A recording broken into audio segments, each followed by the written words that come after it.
राधा रमन नंद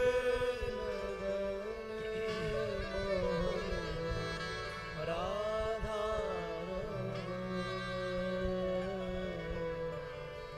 मेरो एक प्राण धन राधा रमन मेरो जीवन धन राधा रमन मेरो एक प्राण धन राधा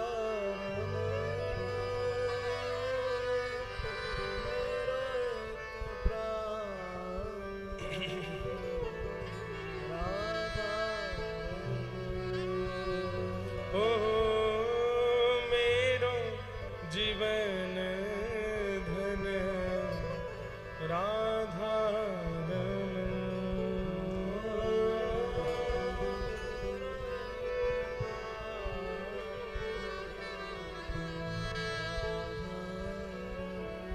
श्री वृंदावन बिहारी लाल की, श्री राधा रमण लाल की, श्री राधा वल्लभ लाल की। श्रीमद् भागवत महापुराण की 84 कोस ब्रजमंडल धाम की, सब संतन की, सब भक्तन की, सब विप्रन की।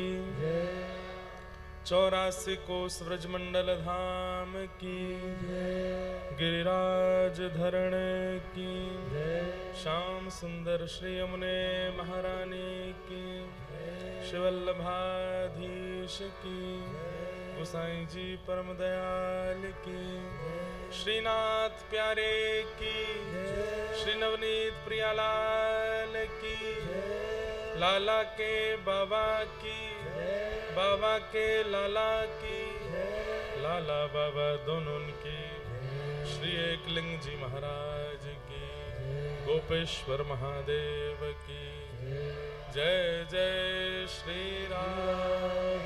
नमः पार्वती पतये हर हर महादेव। श्री राधा गिरधर लाल की।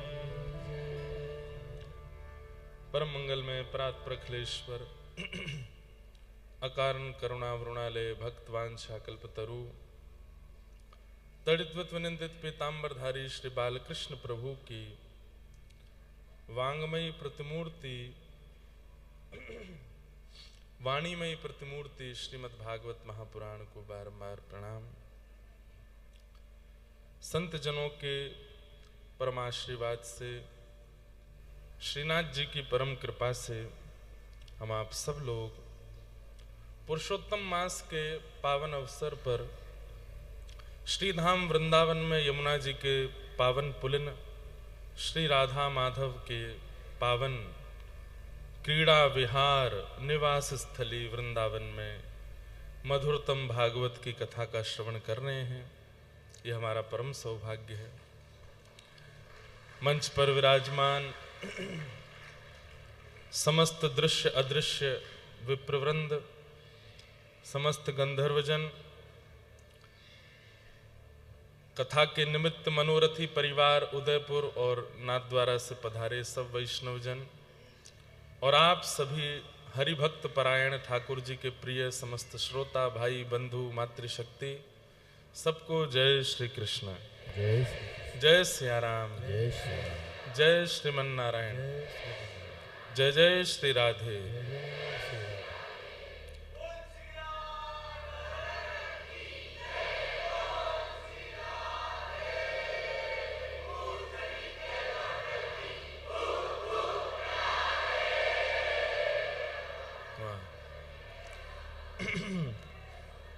ये नाथद्वारा वालों का कॉपीराइट है। इतना सुंदर जय जयकार करते हैं ठाकुर जी का। ये तो इनका बहुत छोटा सा ट्रेलर जैसा है। वो लंबा वाला जय जयकार इतना अद्भुत है, श्री जी बाबा के सन्मुख जब करते हैं तो खूब आनंद आता है, खूब सुख मिलता है।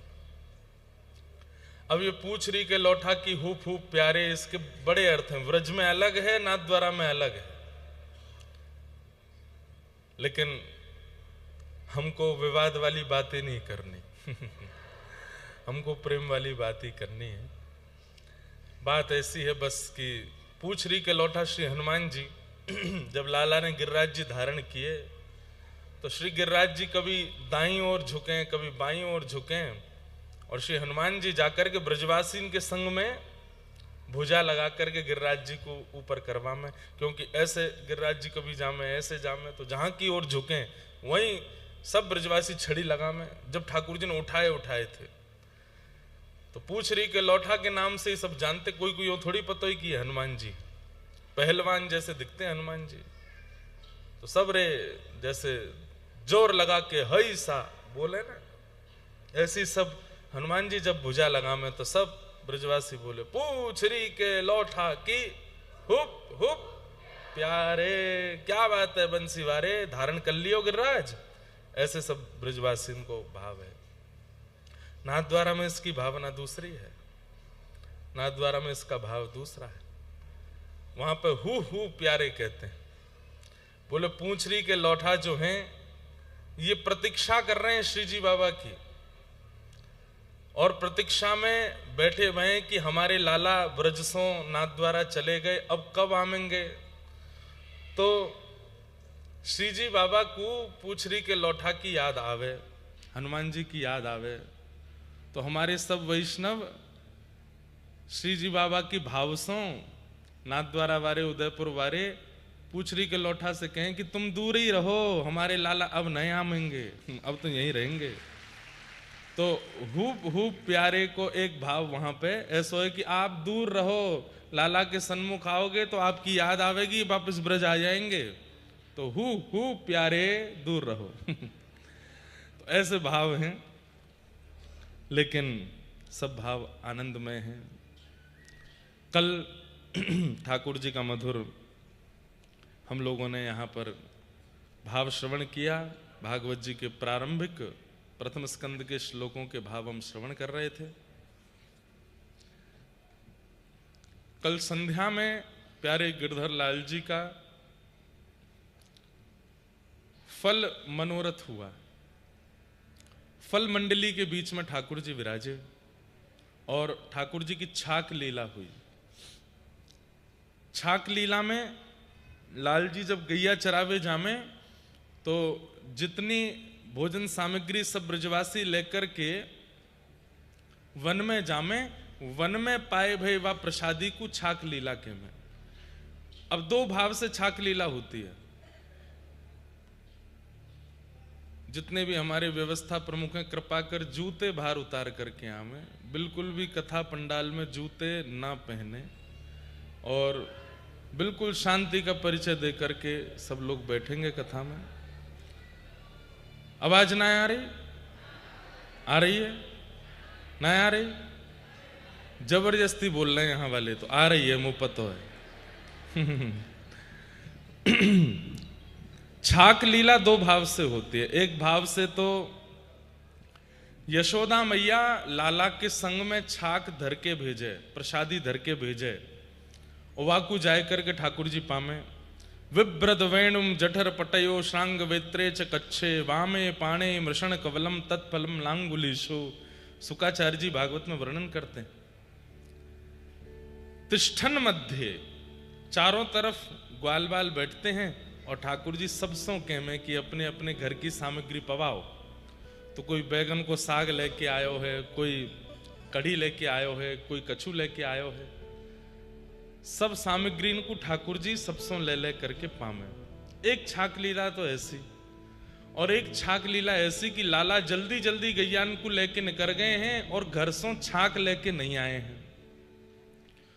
तो वहां वन में जाके भूख लगे, अब क्या करें।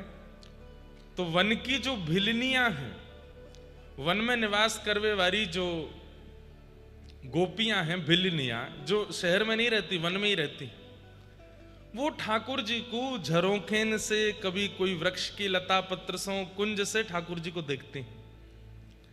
आज जब उनको पता चले कि लाला छाक नाय लेके आयो, भूख लगी है, मधुमंगल सीधामा सबरे चिल्ला रहे हैं, लाला भूख लगी है, छाक ना आई, अभी तक छाक ना आई।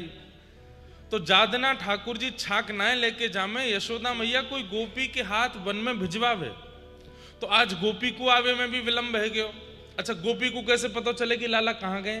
तो एक कोई ब्रजवासी लाला ठाकुर जी के सखा मंडली को उस सबसे ऊंचे पेड़ पे बैठो ही रहेगो और वहां ते अपने सिर के पाग को घुमातो रहेगो। तो दूर से गोपी देख ले, अच्छा वहां है लाला, तो वहां छाक लेके जामे। लेकिन आज नंद भवन ते भी कोई गोपी नहीं आई। तब वन की भीलनियां सुंदर सुंदर फल लेकर के, सुंदर सुंदर फलन की अमनिया करके लाला के सन्मुख जामे। जय जय, आपको भूख लगी है, कृपा करो आज ये अवसर हमको दो। तो फिर ठाकुर जी वन की भीलनीन के हाथन सो छाक अरोगे। तो कल वही छाक लीला यहाँ निवास पे भई लाल जी की, बड़ा आनंद आयो। फिर लाल जी अकेले छाक पाए के आ जाएं। जैसे ही ग्वाल बालन के बीच में आमे तो मुंह पे आम सनो भयो है और बढ़िया मुख। अच्छा, पेट भरे भय आदमी के मुखते पता चल जाए कि या को पेट भर रो है। पेट भरो भयो आदमी होवे ना, जाको पेट भर रो होगा कि मुख से ही पता चल जाए कि या को पेट भरो है। लेकिन खाली पेट आदमी को मुखते ही पता चल जाए कि भूख लगी है। ठाकुर जी को मुख देख करके, अच्छा एक और बात, सबको नहीं पता चलती। जिनको सबसे ज्यादा भूख लगती है और जिनका दिन भर काम ही केवल खाना है, उनको पता चल जाता है कौन भूखो है, कौन को पेट भरो है। ठाकुर जी के सबरे सखान पे और कोई काम ही ना है, बस घूम फिरा के इन्हें खवाए दो। लाला बोला, हाँ तेरो मुंह देख के हमें पता चल रही है तू एकांत में जाके कछु खा के आयो है। ठाकुर जी बोले, कछु ना खा के आयो? ना ना तू खा के आयो, पेट दिखा। सबरे लाल जी को पेट दिखा, अरे खा के आयो है। इतने में मधुमंगल तन सुखा मन सुखा ठाकुर जी के पेट पे कान लगा में, अरे भीतर ते आम किल्लाए रहे हैं, भीतर ते सेब बोल लो है, अरे अंगूर मचल रहे हैं सबरे भीतर, अरे लाला तू खा के आयो, हमको नहीं लेके गयो। तब ठाकुर जी सब ग्वाल बालन के काजे छाक लेकर के आमे भिलनीन को पास से और फिर सबको पवा में। तो कल वही छाक लीला, कोई के मुंह पे सान रहे हैं, कोई के वस्त्रन पर डाल रहे हैं, और महाराज ऐसा अद्भुत आनंद ठाकुर जी करें। तो कल बात छाक लीला को हमने दर्शन किए। आप लोगों ने तो एक उत्सव के दर्शन किए, हमने कल दो दो उत्सव के दर्शन किए। यहाँ आप लोगन के साथ में लाल जी की छाक लीला करके फिर हम गए गिरिराज जी के चंद्र सरोवर, और वहाँ हमारे कथा के मनोरथी परिवार और उनके प्यारे ठाकुर जी जो यहीं विराज रहे हैं मंच पर ही, श्री नवनीत प्रियालाल जी जैसे ही भाव से विराज रहे हैं। इनको कल वहां नौका विहार उत्सव हो, लेकिन करी गोपाल की सब होए, जो अपनो पुरुषार्थ माने अति झूठो है सोए। कल लाल जी को चंद्र सरोवर पर बैठवे को मन हो, नौका विहार करवे को मन ना हो, तो ऐसी आंधी तूफान आई, नौका खड़ी रही, ठाकुर जी वहां में गए ही नहीं। और चंद्र सरोवर जानते हैं आप लोग? अब ब्रज को भजते भजते इतने साल है गए हैं, राधा रमन राधा वल्लभ बिहारी जी ये तो रोज ही जाते हो। अब कुछ गुप्त जगह पर भी जाइए जो वृंदावन और ब्रजमंडल के गुप्त स्थान है। हमारे मन में तो हती कि लाल जी को 84 कोस की यात्रा करानी है, अगले वर्ष की हमने घोषणा भी कर दी। लेकिन कछु महापुरुषन की आज्ञा से कहीं कहीं कथा करनी पड़ेगी। एक हमारे आचार्य चरण को फोन आया कि यार डेट में कथा करो। मैंने कि महाराज जी हम तो 84 कोस यात्रा कर रहे हैं पैदल। बोले नहीं नहीं हमारी आज्ञा है, कथा करनी पड़ेगी। अब कैसे करें, उनकी आज्ञा भी नहीं टाल सकते। तो फिर अभी निश्चित नहीं हो पा रहा है कि लाल जी की 84 कोस कब होगी। जब भी 84 कोस होगी हमारी बात मान करके 100 काम लाख कामन ने छोड़ के आए जाइयो। प्यारे गिरधर लाल जी बढ़िया एक रथ में विराजेंगे और रथ भी आधुनिक बनवाएंगे।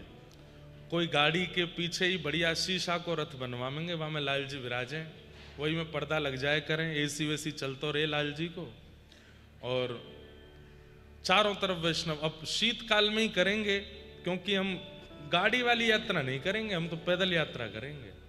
84 कोस की पैदल यात्रा 1 महीना की होगी।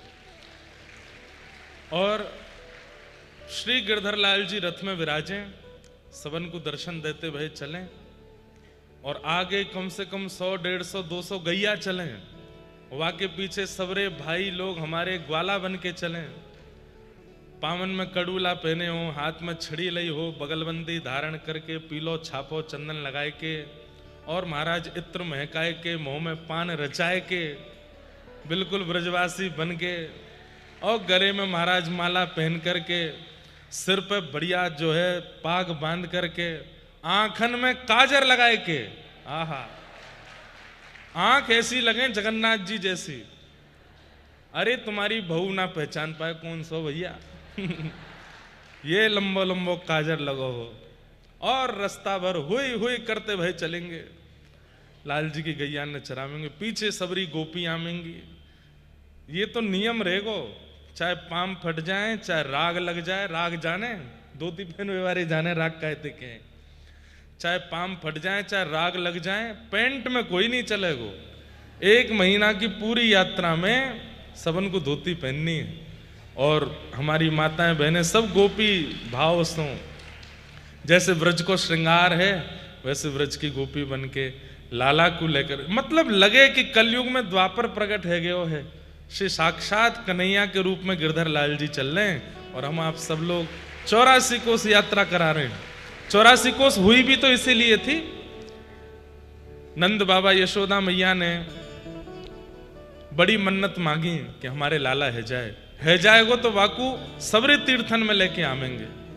जब लाला ने एक बड़े भय तीर्थ जावे की योजना बनाई, तो ठाकुर जी बोले 11 वर्ष 56 दिन के काजे आया हूं मैं ब्रज में, और वहां में भी मैया बाबा मुझको तीर्थ ले जाएंगे तो फिर लीला कब होएगी।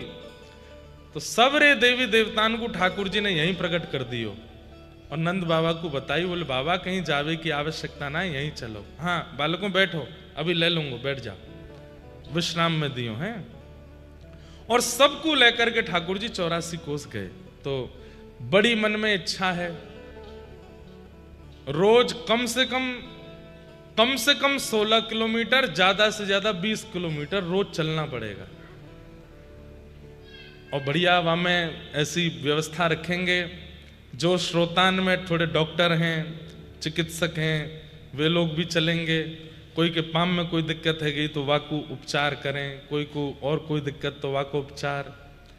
कोई वापस वृंदावन मथुरा नहीं आवेगो, जहां यात्रा पहुंचेगी 2-3 टेंट वाले चलेंगे, वहीं तंबू लगेगो, वहीं रात्रि सो, सुबह 5 बजे लाल जी की मंगला करके फिर चल पड़ो, और रास्ता में ही प्रसादी होएगी, रास्ता में ही आनंद होएगो, ऐसा आनंद आवेगो। लेकिन मन की मन में ही रहती जा रही है अभी तक। हमने तो पूरी डेट आदि सब फाइनल कर दी थी। लाल जी के प्रारंभिक उत्सव के बाद इस बार चित्रकूट में है उत्सव। चित्रकूट में लाल जी का उत्सव है 11 से 17, और हमारी राम कथा है। इस बार लाल जी के उत्सव में राम कथा सुनाएंगे। अपने जन के कारण कृष्ण भये रघुनाथ, ये उत्सव को नाम है। तो लाल जी रघुनाथ जी बनकर के वहां जाएंगे, चित्रकूट में कथा होगी। रोज संध्या में उत्सव होंगे, जैसे बरसाना में भय, नाथद्वारा में भय आदि आदि सब लोग आए हैं उत्सवों में। वाक्य बाद ही फरवरी में मन हो कि ऐसी यात्रा करें कि फरवरी के मध्य प्रारंभ हो, होरी पे जाए के विश्राम हो। लेकिन अभी ने थोड़ो समय डामाडोल हैरो है, फिर भी लाल जी कृपा करेंगे तो यात्रा होएगी। आपको जैसे ही समाचार मिले कि यात्रा है रही है, दौड़ आइयो भैया, भगे आइयो। ये बात हम आपको कह रहे हैं कि ऐसी यात्रा ना कभी सुनी होगी, ना सोची होगी, ना देखी होगी। ऐसी यात्रा लाल जी की होएगी। खूब आनंद करेंगे, खूब सुख मिलेगा। तो बस ऐसी भावना। तो चंद्र सरोवर पर हम चर्चा कर रहे हैं। तो गुप्त स्थान है कि वृंदावन के व्रज के चंद्र सरोवर वैसे गुप्त तो नहीं है, बहुत लोगों ने दर्शन किया है। जैसे निधिवन में ठाकुर जी का रास हुआ है, ऐसे श्री गिरिराज जी के चंद्र सरोवर में भी ठाकुर जी ने रास किया है। श्री सूरदास जी की भजन कुटी भी चंद्र सरोवर है और श्री सूरदास जी की भगवत धाम उनकी समाधि भी चंद्र सरोवर। कल जब आप लोग वहां पे उत्सव मना रहे, मैं चुपचाप उठ के चलो गए हो, मैंने कि हमारे पुष्टि मार्ग के जहाज श्री सूरदास जी की भजन स्थली है चंद्र सरोवर, तो फिर सूरदास जी की कुटिया पे गए हो, वहां जाकर के रात्रि बहुत है गई, कुटिया तो बंद है गई भजन कुटी, पर समाधि पे प्रणाम करके आए हो सूरदास जी महाराज। जितनी व्रजलीला आप सुनते हो श्रीमद् भागवत जी में तो वर्णित है सांकेतिक रूप में, पर उस सांकेतिक व्रजलीला का विस्तार यदि किसी ने किया तो वो सूरदास जी ने किया। शोभित कर नवनीत लिए, शोभित कर नवनीत लिए। श्री नवनीत प्रिया लाल जी के इस रूप का वर्णन सूरदास जी ने किया। घुटरुन चलत रैनु तन मंडित, गोरोचन तिलक किए, शोभित कर शोभित कर नवनीत लिए, शोभित कर। कितना सुंदर वर्णन। हारमोनियम ने कम करवा दो, गूंज ने कम करवाए दो, ध्यान से सुनो। सूरदास जी का ये पद हमारे नाथ द्वारा वारिन ने तो सुनो ही होगा, ब्रजवासी ने कम मत सुनो, इनने भी सुनो है। हाँ, ये भी सब सुने, हम सुनाते रहे सबन को। घुटरुन चलत, अब ये जो स्वरूप है ना, मैं तो कहूं कथान में, ये लड्डू गोपाल नहीं है, लड्डू नहीं है, वो मक्खन है। इसलिए उनको मूल नाम नवनीत प्रियालाल, नवनीत माने मक्खन, वासों जो प्रेम करें ऐसे प्यारे लाल। तो ये हाथ में मक्खन है। अब कैसो सुंदर रूप है। कभी एक बार मैं करके देख चुका हूं, यहां हमारे आपसों कह रहा हूं, एकांत में कभी ये लड्डू गोपाल नवनीत प्रिया लाल की तरह मुद्रा बना के तो देखो, एक बार खुद बना के देखिए। ऐसे हाथ, दो घुटने नीचे और एक हाथ। अब चल के दिखाओ, कैसे चलोगे? लेकिन सूरदास जी कह रहे हैं घुटरुन चलत, तो कैसे चल रहे हैं? बोले एक हाथ की टेक लिए और एक कोहनी की टेक ले रहे हैं, और मक्खन ऐसे है, यूं चल रहे हैं यूं। आहा, जैसे मानो 3 व्हीलर को एक टायर पंचर है को हो। ऐसे ठाकुर जी चल रहे हैं। तो बार बार जब कोहनी नीचे धरते हैं तो कभी कोई लुढ़क जाते हैं, और जब लुढ़कते हैं तो क्या होती है? घुटरुन चलत रेणु तन मंडित। बंधुओं, रसिकों की वाणी उस पर कम से कम 2-2 घंटे बैठे रहिए और विचार कीजिए क्या बोल रहे हैं, क्या बोल रहे हैं। फिर देखो आपको लीला का दर्शन होने लगेगा। घुटरुन चलत रेणु तन मंडित, गोरोचन तिलक किए। अब गोरोचन गैया के मस्तक में होवे, गोरोचन गैया के मस्तक में विराजे गोरोचन। कोई कोई हमारी भारतीय देसी गैया रहे, वाके निश्चित ही गौशाला में गोरोचन प्रकट होता होगा, लेकिन हमको पता ना चले, हम जाने ही ना है। ये तो कोई अधिकारी गौ सेवक होंगे, उनको ही पता होगी गोरोचन कैसे प्रकट होवे। वाको यशोदा मैया रोज तिलक लगावे लाला को, लेकिन हमारे नाना जी वो या में एक भाव और बतायो करते। सब लोग इधर देखो, यहां को देखो, सुनो। आज ठाकुर जी को नंदोत्सव है, तो लाला के पहली झांकी को दर्शन कर लो, फिर नंदोत्सव करेंगे। हमारे नाना जी बतायो करते, लाला ये गोरोचन तिलक की पर एक भाव और है कि गोरोचन हमने तो देखो नहीं है, हमको तो पता नहीं है, तो फिर या को भाव कैसे करें? तो ठाकुर जी के पूरे अंग पे मट्टी लग गई है गुटमुन चलवे के काजे। सो लाल जी कहा करें कि वह मट्टी को हटवावे के काजे, साफ करवावे के काजे यशोदा मैया के पास गए, गुटमुन गुटमुन ही चल के लुढ़कते लुढ़कते। तभी कहा देखें कि यशोदा मैया अपनो श्रृंगार कर रही है। वो कैसे श्रृंगार करे?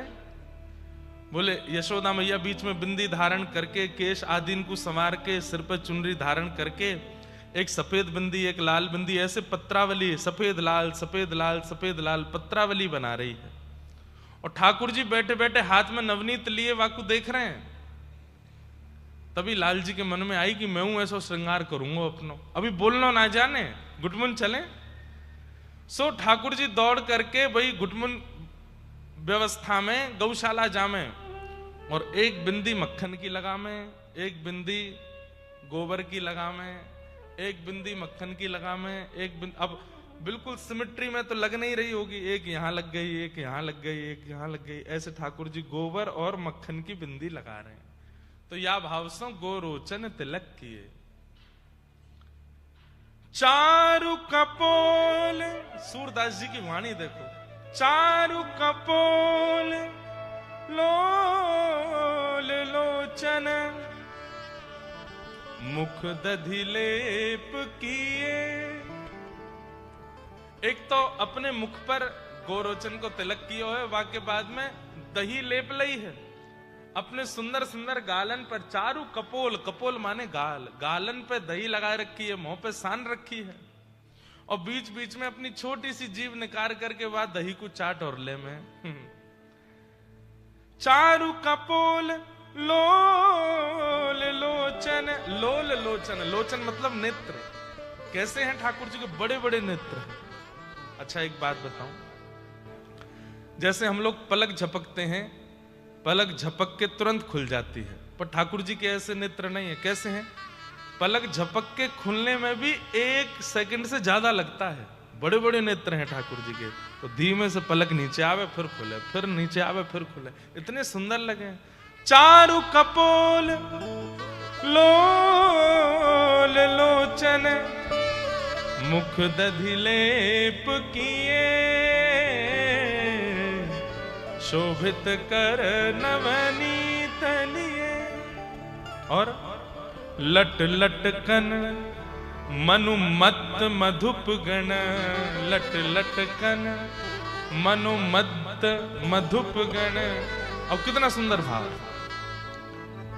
ठाकुर जी को मुख कैसा लग रहा है? बोले इतने सुंदर नेत्र, इतने सुंदर कपोल, वापे गोरोचन को तिलक, ऐसे सुंदर लाल जी को मुख कमल के भांति है गयो है। इतने में ठाकुर जी को जो जूड़ा बनो है घुंघराले केशन को, वहां में से कछु घुंघराले केश मुख पे आ गए हैं, तो ऐसा लग रहा है मानो जैसे कमल के ऊपर भौरे घूम रहे हों।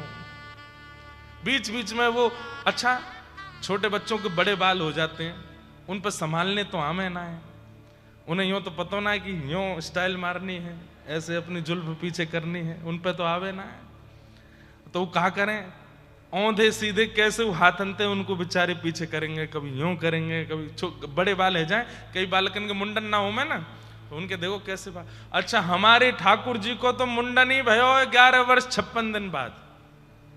11 वर्ष 56 दिन में कितने बड़े बाल रह गए। हमारे भैया बता रहे कि अभी स्नान पूर्णिमा पे ठाकुर जी को केसर अभिषेक होवे श्रीनाथ जी में, और बाद ना ठाकुर जी को जूड़ा दिखाई दे, ऐसा ऊंचा जूड़ा पहने। हमारे लाल जी के भी जूड़ा है, जब मुकुट आदि नहीं पहने यहाँ जूड़ा है ऐसा। यशोदा मैया सबरे केशन को ऊपर समार के यहाँ जूड़ा बनावे, वाके ऊपर मुकुट धारण करावे। तो वहां में से घुंघरारे केश निकल के मुख पे आ गए। तो श्री सूरदास जी वर्णन कर रहे हैं, लट लटकनी मनुमत मधुप गण, जैसे मानो मदमस्त भौरे आकर के किसी पुष्प पर गुंजायमान हो रहे हों, ऐसे ठाकुर जी की लटकने उनके मुख पर आ रही हैं। आहा मादक मधु ही पिए, जैसे मत मधुप, मत भौरा मधु को लेता है पुष्प में से, ऐसे ही ठाकुर जी के जो केश हैं वो आकर के ऊपर झूल नहीं रहे, मुख पर दही लगी है, मक्खन लगो है, गोरोचन लगो, तो बात है कि चिपक गए हैं। तो मानो जैसे मत है करके मधुप हटावे पे भी नहीं हट रो है, और वह पुष्पसों सबरो मधु निकार रो है। ऐसे ठाकुर जी के मुखमंडल पर केश मानो उनकी रूप माधुरी को रस ले रहे हैं। लट लट कन मत मनु मत मधुप गण मादक मधु ही पिए। और ठाकुर जी कैसे लग रहे हैं? बोले नेक मुख को वर्णन है क्यों, नेक नीचे भी तो बताओ कैसे हैं। श्री अंग तो बताओ लाला को कैसे हो। मैं इतनो सुंदर वर्णन कर लूं, आपने मेरो मुख दिखाए के सबरो रस में भंग कर दियो। ऐसा रूप नेक दिखाओ तो सही। देखो देखो या को देख लो पहले। टेढ़ो मेढ़ो मैं नाऊ मैया, तने काहे कुश्रम यूं कियो। हमारी माता जी बड़ी प्रसन्न होती हैं जब हमारा कोई चित्र बना के लाता है। प्रसन्न मत, मैं उल्टा बोल रहा हूं, क्योंकि जब चित्र गाड़ियों में भर के घर पर पहुंचते हैं, हमारी माता जी देखती हैं, हमारी माता जी के अरे तो कितनों कहूं वापिस करे आए करे ने, कहा बनवा लावे राका महाराज बन के आ जाए, डॉन सा दिखे इनमें। देखो पीछे भी कछु बना के लाए।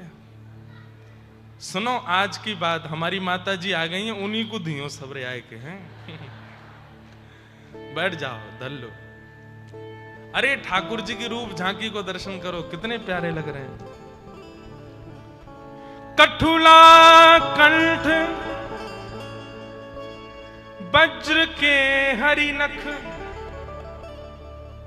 कठुला कंठ वज्र के हरि नख। ध्यान से सुनो, बैठ जाओ भैया बैठ जाओ, सुनो कथा सुनो। हाँ ले जाओ जहां ले जा रहे हो ले जाओ, सुनो कथा श्रवण करो। कैसे लग रहे हैं लाल जी? बोले कठुला पहनो है। कठुला श्रृंगार जो बिल्कुल कंठ पे आवे वाकू कठुला के हैं। ऐसो मोटो स्वर्ण को बिल्कुल यहां धारण कर लें, वहां पे बस एक कोई रत्न जैसा दिख रहे हो, कठुला है। कठुला कंठ वज्र के हरि नख, और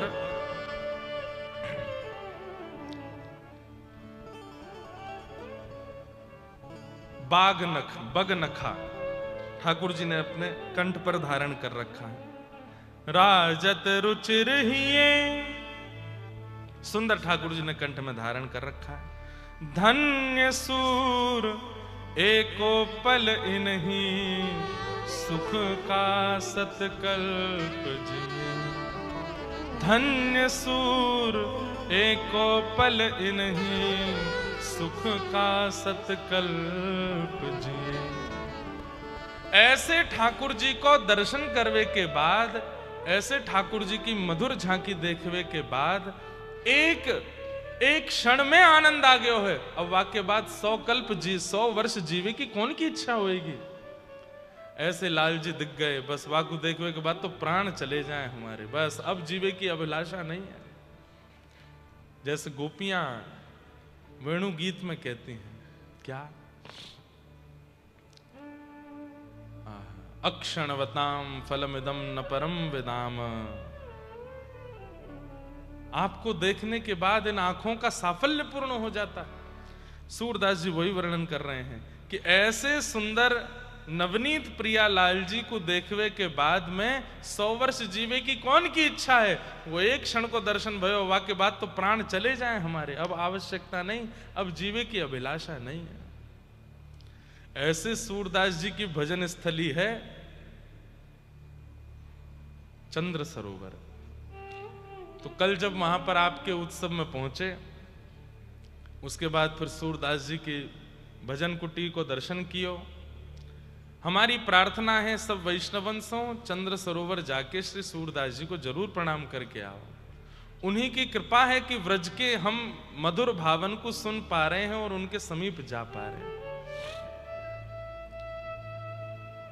सूरदास, अच्छा एक गुप्त बात बताऊं, चंद्र सरोवर पर केवल सूरदास जी ने भजन कियो ऐसा नहीं।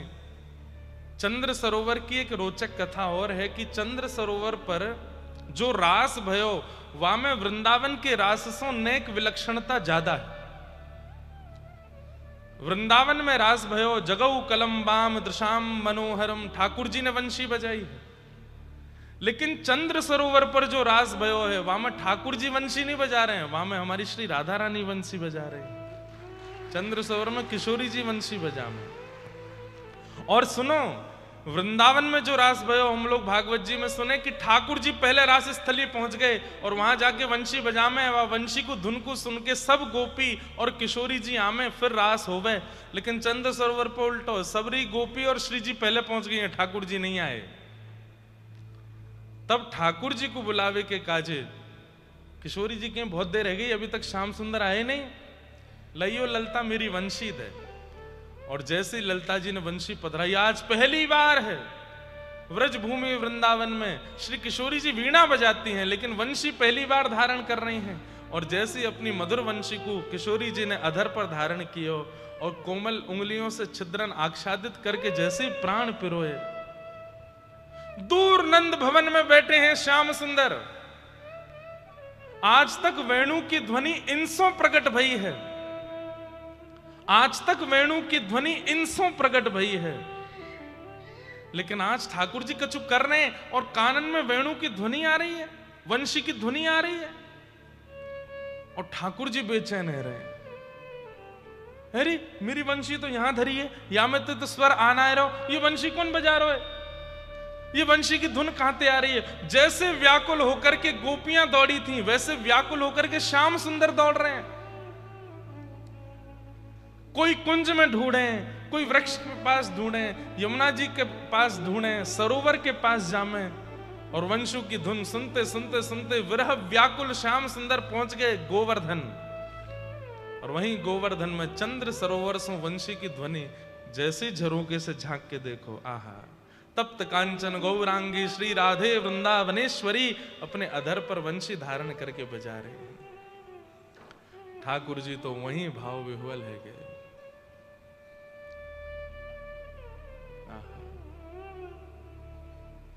नेत्रन सो अश्रुपात है रहे हैं, आज श्याम सुंदर मोहित है गए हैं। और किशोरी जी ने वंशी बजा करके ठाकुर जी बुलाए और ठाकुर जी आए। कितने घंटन तक तो बस केवल किशोरी जी की मधुर वेणु को सुन रहे हैं। वृषभानु की लली, अरे सांवरियों से नेहरो लगाए के चली, अरे वृषभानु की लली, सांवरिया सुनेहरा लगाए के चली। हाँ वृषभानु की लली, सांवरियों से नेहरा लगाए के चली।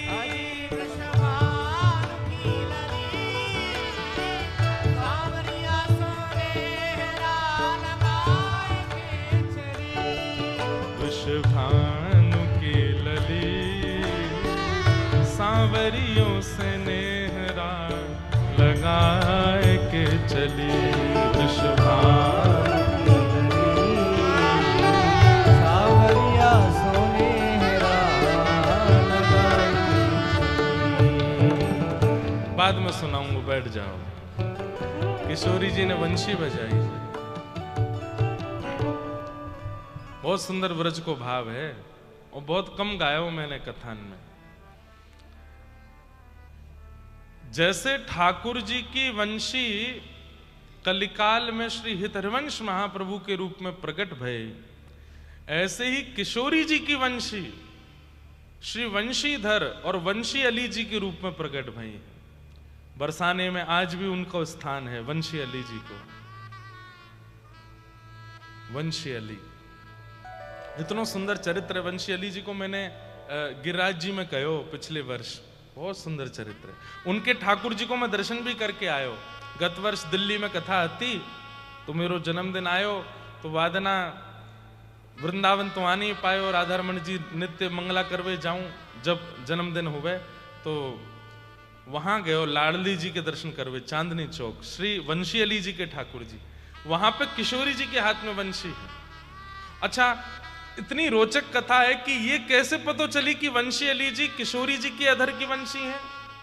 तो कहमे कि श्री वंशीधर जी अपने पिताजी के साथ जगन्नाथपुरी यात्रा करने गए थे। तो जैसे ही वंशीधर जी पहुंचे जगन्नाथपुरी, ब्रह्म वेदी पर बैठे हुए महाप्रभु जगन्नाथ ऐसे झूमने लगे। तभी पंडा पुजारी ने कही, जय जय, आज इतने आनंद में काहे को झूम रहे हो, कहां गए हो? अरे श्री प्रिया जी की अधर पर नित्य विराजवे वाली वंशी ही कलिकाल में एक भक्त को रूप धारण करके आए हैं वंशीधर, और वही वंशीधर आज जगन्नाथपुरी आए हैं, मेरे दर्शन करवे आ रहे हैं। किशोरी जी की अधर की वंशी है, उनको लाई करके मेरे हृदय से छुपाई दियो।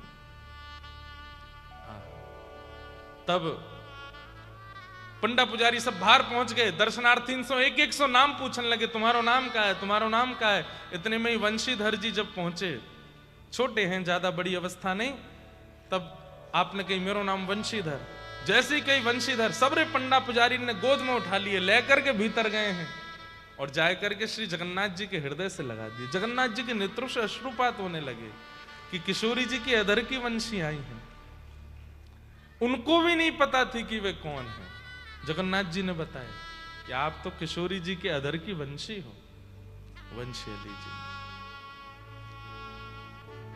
वंशी अली जी को एक बहुत सुंदर भाव है, आप बरसाने गए और 12 वर्ष तक ऊपर नहीं गए, 12 वर्ष तक नीचे ही पड़े रहे। पड़े रहो वृष भानु के द्वारे, पड़े रहो वृष भानु के द्वारे, जहां मेरी लाडली प्यारे, जहां मेरी लाडली प्यारी। पड़ी रहो वृषभानु के द्वारे, पड़े रहो वृषभानु। चले गए हैं, गुप्त रूप से पहुंच गए बरसाने। बोले हरी श्री जी तुम्हारी वंशी को ऐसा भाव सुनायो, कथा में मुंह पर रहो नहीं गए हो, मैं आ गए हो। तो ऐसी हमारे श्री वंशी अली जी, इतने सुंदर सुंदर चरित्र हैं हमारे व्रज के रसिकन के, कितनों वर्णन करूं मैं, 1000 मुख है जाए तो भी वर्णन करना संभव नहीं है। इतने प्यारे, इतने मधुर कि बस रोते रहो। वंशी अली जी को चरित्र तो बहुत ही सुंदर है। 12 वर्ष तक बरसाना गए, ऊपर नहीं गए दर्शन करने, क्यों? किशोरी जी बुलाएंगी तब जाऊंगा। और 12 वर्ष भी कहां रहते, जहां बरसाने के सब लोकल रहने वाले ब्रजवासी अपने घर में झाड़ू पोंछा लगाए के जो कूड़ो कचरो डालते, कूड़े के ढेर में जाके बैठते। कोई ब्रजवासी ने कही बाबा यहाँ काय को बैठो है, कहीं और बैठ जा ना, ये बड़ी कृपा है मुँह पे, लोग ब्रजवासी की चरण रज लेवे के काजे उनके घर घर जामे, यहाँ सबरे ब्रजवासी अपने घर की रज मुँह पे आए के डार जाएं, अपने आप ही मैं यहीं बैठूंगा। 12 वर्ष वहां रहे। 12 वर्ष बाद एक दिन किशोरी जी ने ऊंची अटारी से पुकारो है, और जैसे ही पुकारो आप दौड़ करके ऊपर गए, और श्री जी ने तब आपको वंशी अली कह करके पुकारो। आपको नाम तो वंशीधर हो, बहुत सुंदर चरित्र है। इन्हीं के ही शिष्य हुए फिर किशोरी अली, जिनका मैं परसों चरित्र सुना रहा था, जिनकी पत्नी का नाम किशोरी था, और किशोरी कहते कहते रो रहे थे सब जगह। तो श्री जी ठाकुर जी से बोली, मेरो नाम गाय के कोई रो रो है। ठाकुर जी, तुम्हारो नाम ना गारो, अपनी घरवारी को नाम गारो है। किशोरी जी बोली, अरे किशोरी नाम तो मेरो ही है, मैं तो यहाँ पे कृपा करूंगी। और किशोरी जी ने प्रकट होकर दर्शन दिए। वही फिर किशोरी अली, वो वंशी अली जी के शिष्य हुए, और दोनों गुरु शिष्य मिलकर के किशोरी जी ठाकुर जी को पुकारते थे। अद्भुत लीला ऐसी। तो कल चंद्र सरोवर दर्शन भय, आज कथा में परम पूजनीय प्रातस्मरणीय सदगुरुदेव भगवान पूज्य पिताजी महाराज को आगमन भयो है। आप सब वैष्णवन की ओर से पूज्य गुरुदेव के युगल चरणन में प्रणाम, बारंबार वंदन। हमारी माताजी भी आई हैं, उनको भी बारंबार प्रणाम। हमारी मौसी जी भी आई हैं। आप श्री जी भवन की गोस्वामी परिवार में ही हैं। आपकी 2.5 वर्ष में सेवा आवे श्री जी में बरसाना में, आपको भी बारंबार प्रणाम। हमारी मामी भी आई हैं, उनको भी बहुत बहुत मलूक प्रणाम। और हमारे परम पूजनीय जिन्होंने प्रथम कथा में खूब आशीर्वाद प्रदान किया, मेरी पहली कथा में द्वारिका में विराज के मेरे संग ही गए वृंदावन से, पहली कथा में आशीष दियो जिनने ऐसे परम पूजनीय श्री प्रातः स्मरणीय महेशानंद जी महाराज भी पधारे हैं, आपको भी बारंबार प्रणाम। और महाराज जी बोले पहली कथा के बाद अब आया हूं, हैं 10 वर्ष महाराज जी मेरी पहली कथा कोई पचा रहे, आज जब पच गई तब आए हैं। 10 वर्ष है गए महाराज जी, 2015 में भई कथा। हाँ आज श्री राधा रमन लाल जी की परम सेवायत हमारी बड़ी बहन जी भी आई हैं, उनको भी बहुत बहुत प्रणाम। कितना बढ़िया, देखो हम हमसे ज्यादा सौभाग्यशाली होगा कोई? ब्रज में जन्मे सबरो परिवार भी ब्रज मंडल में ही है। कोई श्री जी की सेवा में, कोई लाल जी की सेवा में, एक बहन जी को परिवार बिहारी जी की सेवा में, एक तरफ से राधा वल्लभ लाल जी की सेवा, सब पूरे ब्रजमंडल की सेवा में सब लगे हैं। और सबन के आंसू प्रसादी या लाला को प्राप्त है जाए, ऐसी कृपा है। बड़े आनंद की बात, आज ठाकुर जी को जन्मोत्सव कथा में करनो है। श्री परीक्षित जी को 7 दिन में मरने का श्राप लगा। क्यों? बंधुओं, आज कलिकाल में श्राप लगता है ना, लेकिन हां किसी के हृदय को यदि अत्यंत वेदना यदि आपने दी है, किसी के हृदय को यदि अत्यंत कठोरता से आपने कष्ट दिया है, उसकी हृदय की वेदना ही श्राप रूप में आपको लग जाती है। इसलिए चाहे जो कीजिए पर किसी के हृदय को बहुत मत दुखाइए, क्योंकि कलिकाल में यही श्राप है कि किसी के हृदय को बहुत पीड़ा यदि आपने दी है, कोई आपके कारण बहुत रोया है, कोई किसी को आपने बहुत परेशान किया है, तो प्रसन्न नहीं रह पाओगे। यही श्राप है। प्राचीन सतयुग त्रेता द्वापर में तो वाक वज्रम विशसर्जः, वाणी से श्राप दिया जाता था कि जाओ मैं श्राप देता हूं तुमको ऐसा। आजकल कलिकाल में तो बताया भी नहीं जाता कि हमने तुमको श्राप दे दिया, बस वो तुम्हारी याद करके कोई मतलब तुम्हारे कारण कोई रो गया है, कोई बहुत वेदना में चला गया है, कोई किसी की रातों की नींद आपने बर्बाद की है पीड़ा दे करके, तो आप सुखी नहीं रह पाओगे। क्योंकि कलिकाल में श्राप प्रकृति देती है, पर्यावरण देता है। इसलिए कभी किसी के हृदय को बहुत वेदना मत पहुंचाइए, और पहुंचाई हो तो अंतिम समय आवे उससे पहले पहले, अरे अंतिम समय तो बहुत दूर की बात, जब पता चले तब ही क्षमा मांग लीजिए, जाके हाथ जोड़ लीजिए, कान पकड़ लीजिए, नाक रगड़ लीजिए। और कहीं भूल से जिसको आपने वेदना पहुंचाई वो धामवासी, ब्रजवासी या फिर भगवत प्रेमी है, तो आपको कोई क्षमा नहीं कर सकता, ठाकुर जी भी क्षमा नहीं करेंगे। श्री रघुनाथ दास गोस्वामी 6 गोस्वामियों में एक, आप राधा कुंड पर विराजते थे और नित्य श्री प्रिया प्रियतम की नित्य केली का अनुभव करते थे। एक दिन आप अपने नेत्र बंद करके प्रिया जी और ठाकुर जी की नित्य केली में देख रहे हैं कि श्री प्रिया जी को किसी वृक्ष के पुष्प बहुत भागे, और ठाकुर जी से आपने कही कि नेक मुंह को ऊपर उठाओ, मैं ये पुष्प तोड़ूंगी। सो ठाकुर जी ने श्री जी को ऊपर उठायो, और जैसे पुष्प तोड़न लगे तो एक ऊंची डाल को श्री जी ने पकड़ के पुष्प तोड़ने को प्रयास किया, तो ठाकुर जी के मन में एक ऊधम आयो, डाल पकड़ रखी है किशोरी जी ने, सोई ठाकुर जी ने किशोरी जी छोड़ दें, और वह डाल सो श्री जी लटक गई ऐसे। अब जैसे ही श्री जी लटकी तो झूल रही हैं। अब श्री जी कह रही बड़े उद्यमी हो, बताऊंगी मैं, नेक मुख नीचे तो उतारो।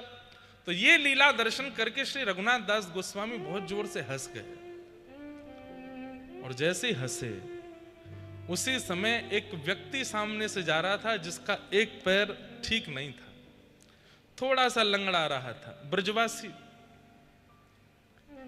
आपने जैसे ही हंसे तो उन्हें ऐसा लगा कि मेरी चाल पर ये हंस रहे हैं।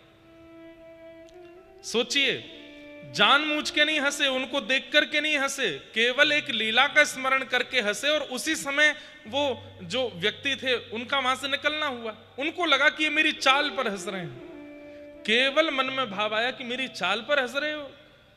इतने में तो गोस्वामी जी के चित्त से ठाकुर जी, प्रिया जी अंतर ध्यान हो गए। कुंज है, वृक्ष है, पुष्प हैं, लेकिन प्रियालाल जी नहीं है। आप मानसी में ढूंढने लगे, कहां गए कहां गए। यमुना तट पर जाके ढूंढा, नहीं मिले, सब जगह ढूंढा, नहीं मिले। तब आपने अपने गुरुदेव से पूछा कि मेरे ठाकुर जी मानसी से चले गए हैं, मैं क्या करूं। तब बोले कि तुमने कहीं किसी ब्रजवासी वैष्णव भक्त का अपराध तो नहीं किया। तो आपने कहा कि मैंने तो ऐसा नहीं किया। बोले कब, अंतिम दर्शन कब हुआ था। तब उन्होंने पूरी लीला बताई। बोले ऐसा ऐसा दर्शन हो रहा था और इसके बाद से दिख ही नहीं रहे हैं। बोले तो जब तुमने नेत्र खोले तो कुछ था वहां पे। बोले नहीं, दूर दूर तक कोई तो नहीं था, एक व्यक्ति जा रहा था और वो सीधा नहीं चल रहा था, उसका एक पैर ठीक नहीं था, तो थोड़ा लड़खड़ा रहा था चलने में।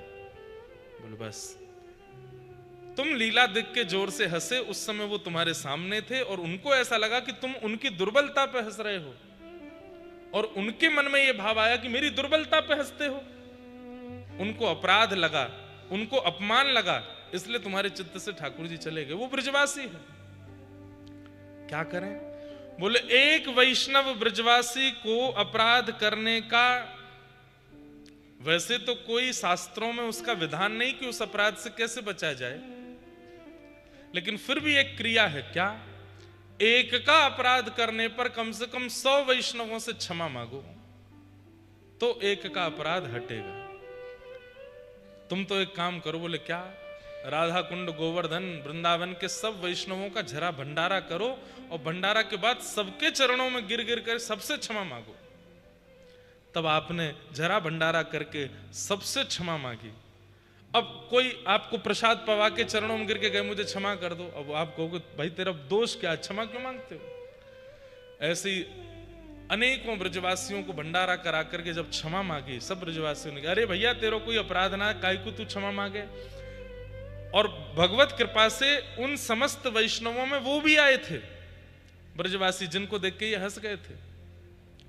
उनको जब इन्होंने क्षमा मांगी तब इन्होंने आशीर्वाद दिया, बोले कोई बात नहीं, मैं क्षमा करता हूं। और ये भाव कहते ही आप पुनः जैसे ही गए हैं, यमुना जी स्नान करके रज लगा करके नेत्र बंद करके बैठे तो प्रत्यक्ष फिर प्रकट हो गए कि किशोरी जी डाल पे ऐसे खड़ी हैं और ठाकुर जी नीचे खड़े खड़े हंस रहे हैं। फिर से लीला प्रकट हो गई। तो इसलिए वैसे तो किसी का भी मन नहीं दुखाना चाहिए, किसी के भी हृदय को पीड़ा नहीं देनी चाहिए। जान भूल करके दी तो कोई बात नहीं, जानबूझ के तो बिल्कुल ही नहीं करना चाहिए। उसमें भी ब्रजवासी, धामवासी, उसका तो बिल्कुल नहीं करना चाहिए। ठाकुर जी रुष्ट हो जाते हैं। और तो रूठे, भले रूठे, आप मत रूठो, क्योंकि ये रूठ गए फिर क्या फायदा। कर्ण से जब बीच युद्ध मैदान में आकर के कहा गया कि हमें दान दो, कर्ण ने कहा क्या चाहिए दान में। बोले अपने कवच कुंडल दे दो। जिन कवच से कर्ण के प्राण बच रहे थे उन्हीं कवच को जब दान में मांगा। दानवीर कर्ण देने वाले, मांगने वाले से कभी मना नहीं करते। तब कर्ण ने अपने कान के कुंडल और कवच उतार के दिए तो सबने समझाया। बोले कर्ण, युद्ध के बीच में दान क्यों करना है, बोल दो, युद्ध के बाद कर देंगे। तब कर्ण हंस करके एक बात कहते हैं, मैं किससे अपने आप को बचाने का प्रयास कर रहा हूं, पांडवों से। बोले नहीं, पांडवों से बचने के लिए मुझे युद्ध करने की आवश्यकता नहीं है। ये पांडव मेरा बाल बांका भी नहीं कर पाएंगे। अर्जुन के रथ के सारथी के रूप में कृष्ण बैठे हैं। अरे परमात्मा मुझसे रूठा है, मेरे विपक्ष में खड़ा है। ये कवच कुंडल क्या, 1000 कवच कुंडल भी मेरी रक्षा नहीं कर पाएंगे। उतार के दे देते। ठाकुर जी रूठ गए। ठाकुर जी रूठ गए तो फिर कोई बचा सकता है? कोई नहीं बचा सकता। इसलिए ठाकुर जी के रूठने का एक ही क्रम बताया, भक्तमाल जी में, भागवत जी में, सब जगह एक ही वजह से ठाकुर जी रूठते हैं। उनके किसी प्रिय का तुम अपराध कर दो, ठाकुर जी रूठ जाएंगे। इसलिए कभी अपराध मत करो। राजा परीक्षित ने शमीक ऋषि के गले में मरा हुआ सर्प डाल दिया। क्यों? जल मांगा था, लेकिन शमीक ऋषि समाधि में बैठे थे, समाधि के कारण जल नहीं दे पाए, तो उनको अपना अपमान लगा और गले में मरा हुआ सर्प डाल दिया। कुछ बालकों ने यह दृश्य देखकर के शमीक ऋषि के पुत्र श्रृंगी को बता दिया। श्रृंगी जी ने उसी क्षण श्राप दे दिया कि मैं श्राप देता हूं राजा परीक्षित को, 7 दिन बाद तक्षक सर्प डसेगा, उनकी मृत्यु हो जाएगी। पूज्य नैयायिक गुरु जी आए हैं, आपको भी बारंबार वंदन प्रणाम। लगाओ आसन। और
बड़ी कृपा है।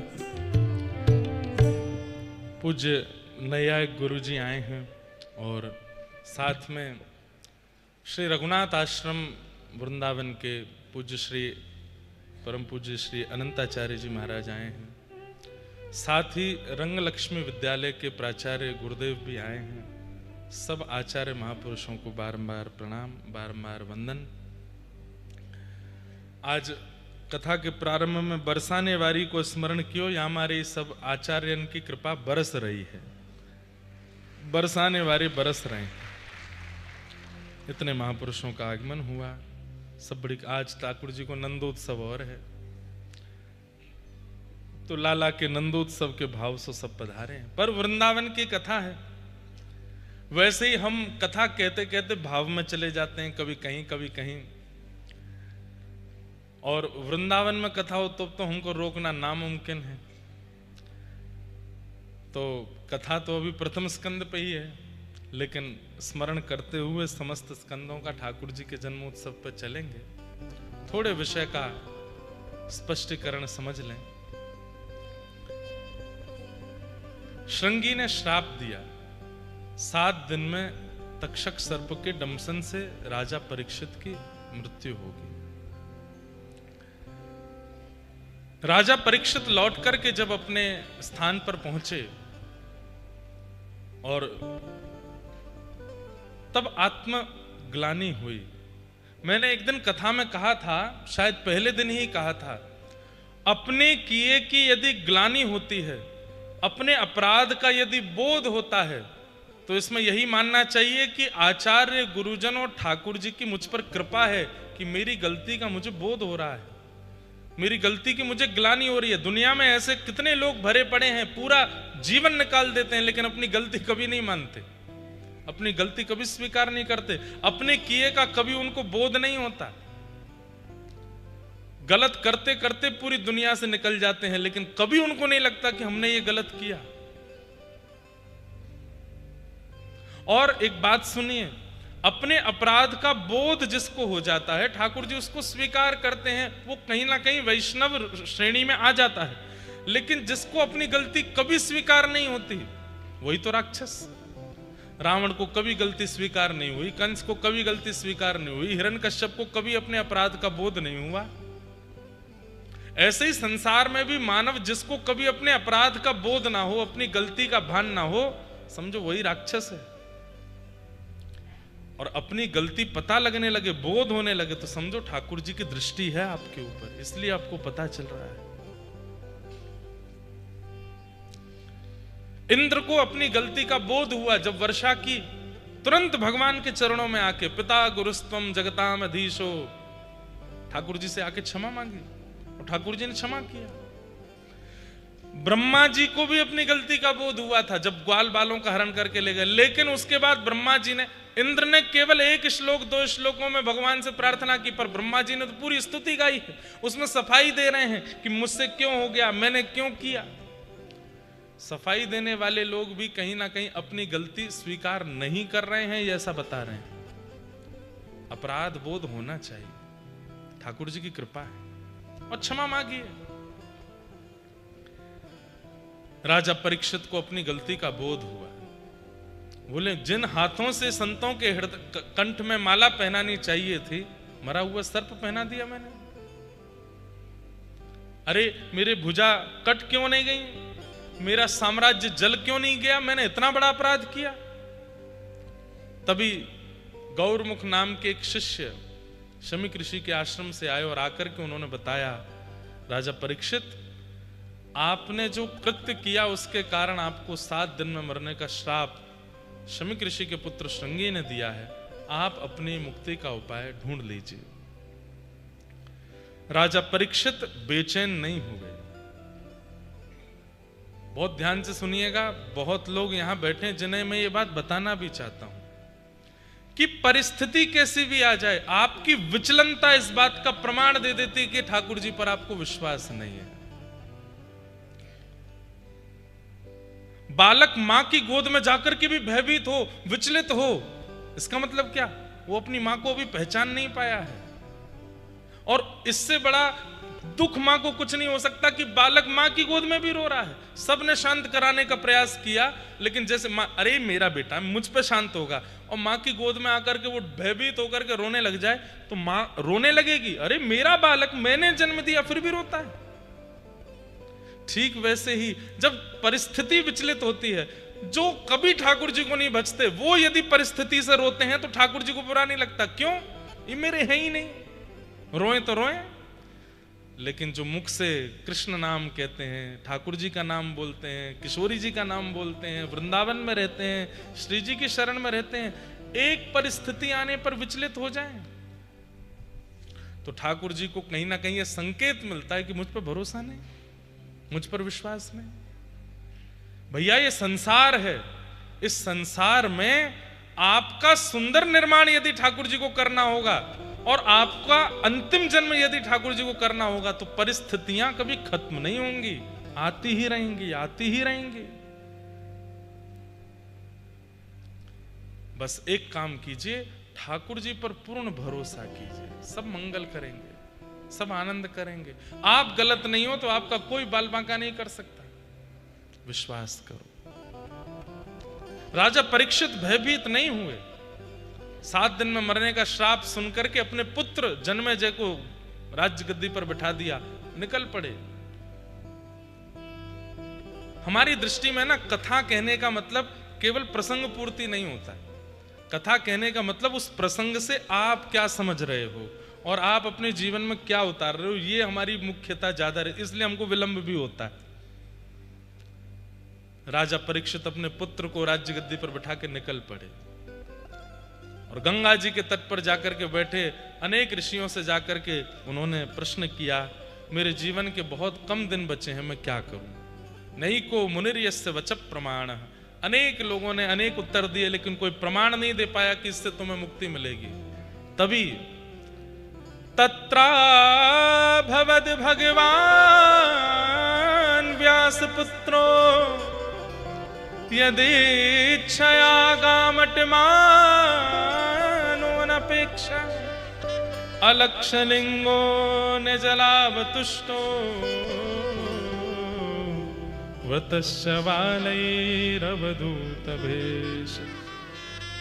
बोलो सुखदेव जी महाराज की। अवधूत रूप धारण करके दिगंबर मतलब आकाश ही जिसके वस्त्र हैं, ऐसे सुखदेव जी के रूप में स्वयं भगवान आए हैं। तत्रा भवद भगवान व्यास पुत्रो। तभी वेद व्यास जी के पुत्र श्री सुखदेव जी का उस सभा में आगमन हुआ जहां परीक्षित अपनी मुक्ति का उपाय पूछ रहे थे। कैसे पता चला? अब सुखदेव जी की व्याख्या तो मैं करूंगा कभी और किसी कथा में।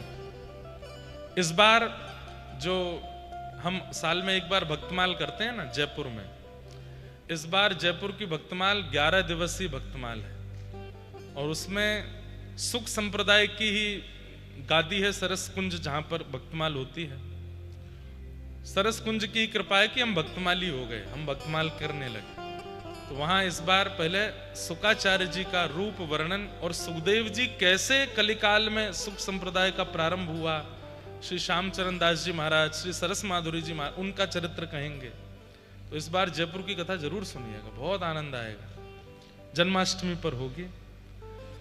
लाला कहा बात है, तुम एलईडी के पास बैठ जाओ, करंट लग जाएगा, नीचे उतरो। ये कई लोग एलईडी पे बैठे हैं, नेक भी अगर आगे पीछे भय ना तो सबरो गिरिराज पर्वत गिर पड़ेगा पीछे। बहुत ध्यान से बैठना। हाँ, बैठ तो गए हैं पर कहीं तार से चिपक मत जाइयो, नहीं तो यहीं श्री जी प्रकट है के दर्शन दे देंगे।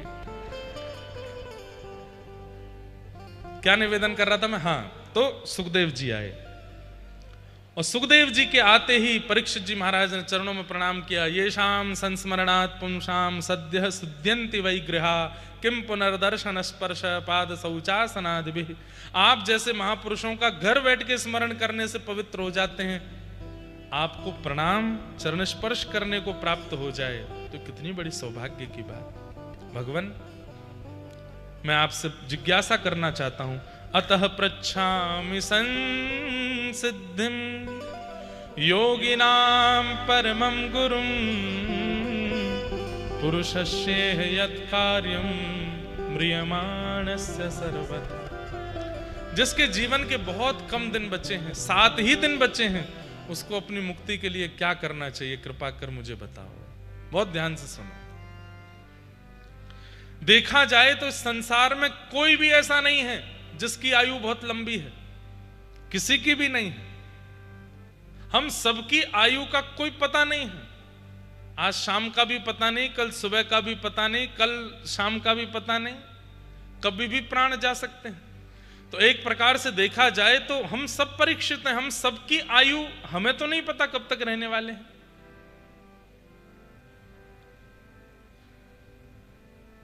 इसलिए हम सबके लिए ये प्रश्न है कि जल्दी मरने वाले की मुक्ति का उपाय क्या है। हम सब जल्दी मरने वाले हैं, कभी भी मर सकते हैं, कोई भरोसा तो नहीं। क्या करें? तब यहां से श्री सुखदेव जी बोलना प्रारंभ करते हैं। वरीयानेश ते प्रश्न क्रतो लोक हितं नृप आत्मवेद सम्मतः पुंसां श्रोतव्या दिशु यपर। राजन, अगर सार्वजनिक रूप से तुमने प्रश्न सबके लिए किया है तो यह प्रश्न उचित है, लेकिन अगर यह प्रश्न केवल तुमने अपने लिए किया है तो यह उचित प्रश्न नहीं है। क्यों? क्योंकि तुम पांडवों के वंशधर हो। भगवान ने जिन पांडवों का संग किया, भगवान ने जिन पांडवों का साथ दिया, हर परिस्थिति में जिनकी रक्षा की, उनके वंशधर हो तुम। और तुम भी वो बालक हो जो मातृ गर्भ में ही पधारने वाला था, लेकिन भगवान ने आकर के तुम्हारी रक्षा की। तुम्हारे जैसा बालक जिसकी रक्षा, प्राण रक्षा स्वयं भगवान ने गर्भ में आके की हो, उस बालक को मुक्ति की याचना नहीं करनी चाहिए। तुमको तो मुक्ति मिल ही जाएगी, क्योंकि तुमने भगवत संग किया है, तुमको भगवत अनुग्रह प्राप्त हुआ है, तुमको भगवत कैंकर्य मिला है। एक क्षण के लिए ठाकुर जी तुम्हारे साथ गर्भ में रहे हैं, तुम मुक्ति की याचना करो। एक मेरे को बहुत अच्छी बात आ रही है मन में, ध्यान से सुनना। तिलक धारण करते हैं, कंठी धारण करते हैं, एकादशी नियम करते हैं, जप करते हैं, वृंदावन वास करते हैं, परिक्रमा करते हैं। हम लोग भी यदि मृत्यु के कारण विचलित हो रहे हैं तो हमें भी विचलित नहीं होना है। हमारे लिए भी यही उत्तर शुकाचार्य जी कह रहे हैं कि भाई तुमने सिर पर ऊर्ध्वपुंड लगाया है, गले में कंठी पहनी है, धाम वास करते हो, एकादशी करते हो, मुक्ति तो तुमको मिल ही जानी है, फिर इतने घबरा क्यों रहे हो? मुक्ति तो हम सबको प्राप्ति हो जानी है। कुछ मत करो, नित्य तिलक धारण करे रहो, मुक्ति तब भी हो जाएगी। कंठी पहन करके रहो तब भी मुक्ति हो जाए। भक्तमाल जी कंठ में धारण कर लो तो भी मुक्ति हो जाएगी। धाम में रहने लगो तो भी मुक्ति हो जाएगी। नित्य किशोरी जी का नाम गान करने लगो, मुक्ति तो तब भी हो जाएगी। पर मुक्ति प्राप्त करना मेरा उद्देश्य नहीं है। जो भगवत परायण भक्त हैं उनको मुक्ति की याचना नहीं करनी चाहिए। भाई कथा सुनने दो सब श्रोताओं को, भैया आगे बैठ जाओ, खिसक आओ, लेकिन कथा सुनते रहो, ध्यान से सुनो, सब लोग बहुत ध्यान से सुनो। मुक्ति तो मिल ही जानी है। अभी हम जितने लोग पुरुषोत्तम मास में कथा सुन रहे हैं यमुना जी के तट पर, अधिकस्य अधिकम फलम, अधिक में एक कथा सुनने का कम से कम 1000 कथा सुनने का फल मिल जाएगा। एक कथा से कोई व्यक्ति 1000 कथा सुन ले उसको मुक्ति नहीं मिलेगी। मुक्ति तो मिल जानी है। फूलने मत लग जाना इस बात पर, कहीं अभिमानी मत हो जाना कि अब तो हमें मुक्ति मिल जाएगी। नहीं, मुक्ति तो मिल ही जानी है। ये तो हम सब दावे से हैं कि हम सबको तो भगवत मुक्ति मिलनी है। गोलोक धाम मिलेगा, वैकुंठ मिले, साकेत मिले, कुछ मिलेगा, लेकिन हमारा साफल्य मृत्यु के बाद भगवत दर्शन में नहीं है। हमारा साफल्य तो जीते जी भगवत दर्शन में है। जब तक श्वास चले तब ठाकुर जी का अनुभव हो। किसी भी आचार्य ने, किसी भी भक्त ने, किसी भी परम भक्ता ने मृत्यु के बाद अनुभव की अभिलाषा नहीं रखी है। नयन भर देखूं नंद कुमार, बिन देखे हूं विवश भई हूं, रोम रोम सब वार, नयन भर देखूं नंद कुमार। अपनी जीवित अवस्था में देखना, जब तक श्वास चल रही है, जीव बोल रही है, कान सुन रहे हैं, आंख देख रहे हैं, हाथ चल रहे हैं, पैर चल रहे हैं, इस अवस्था में, इस संसार में ठाकुर जी को देख के जाना।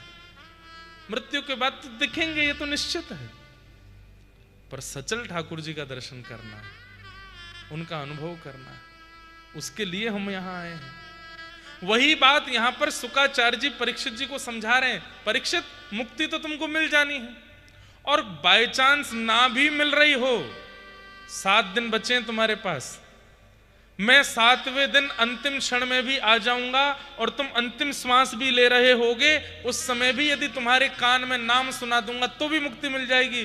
क्योंकि योगिनाम नृपनिर्णीतम हरेर नामानुकीर्तनम, अंतिम श्वास में भी यदि हरि नाम सुन लिया जाए तो भगवत प्राप्ति। आज एक प्रश्न मेरे पास आया और उस प्रश्न में एक भाव है, ध्यान से सुनना।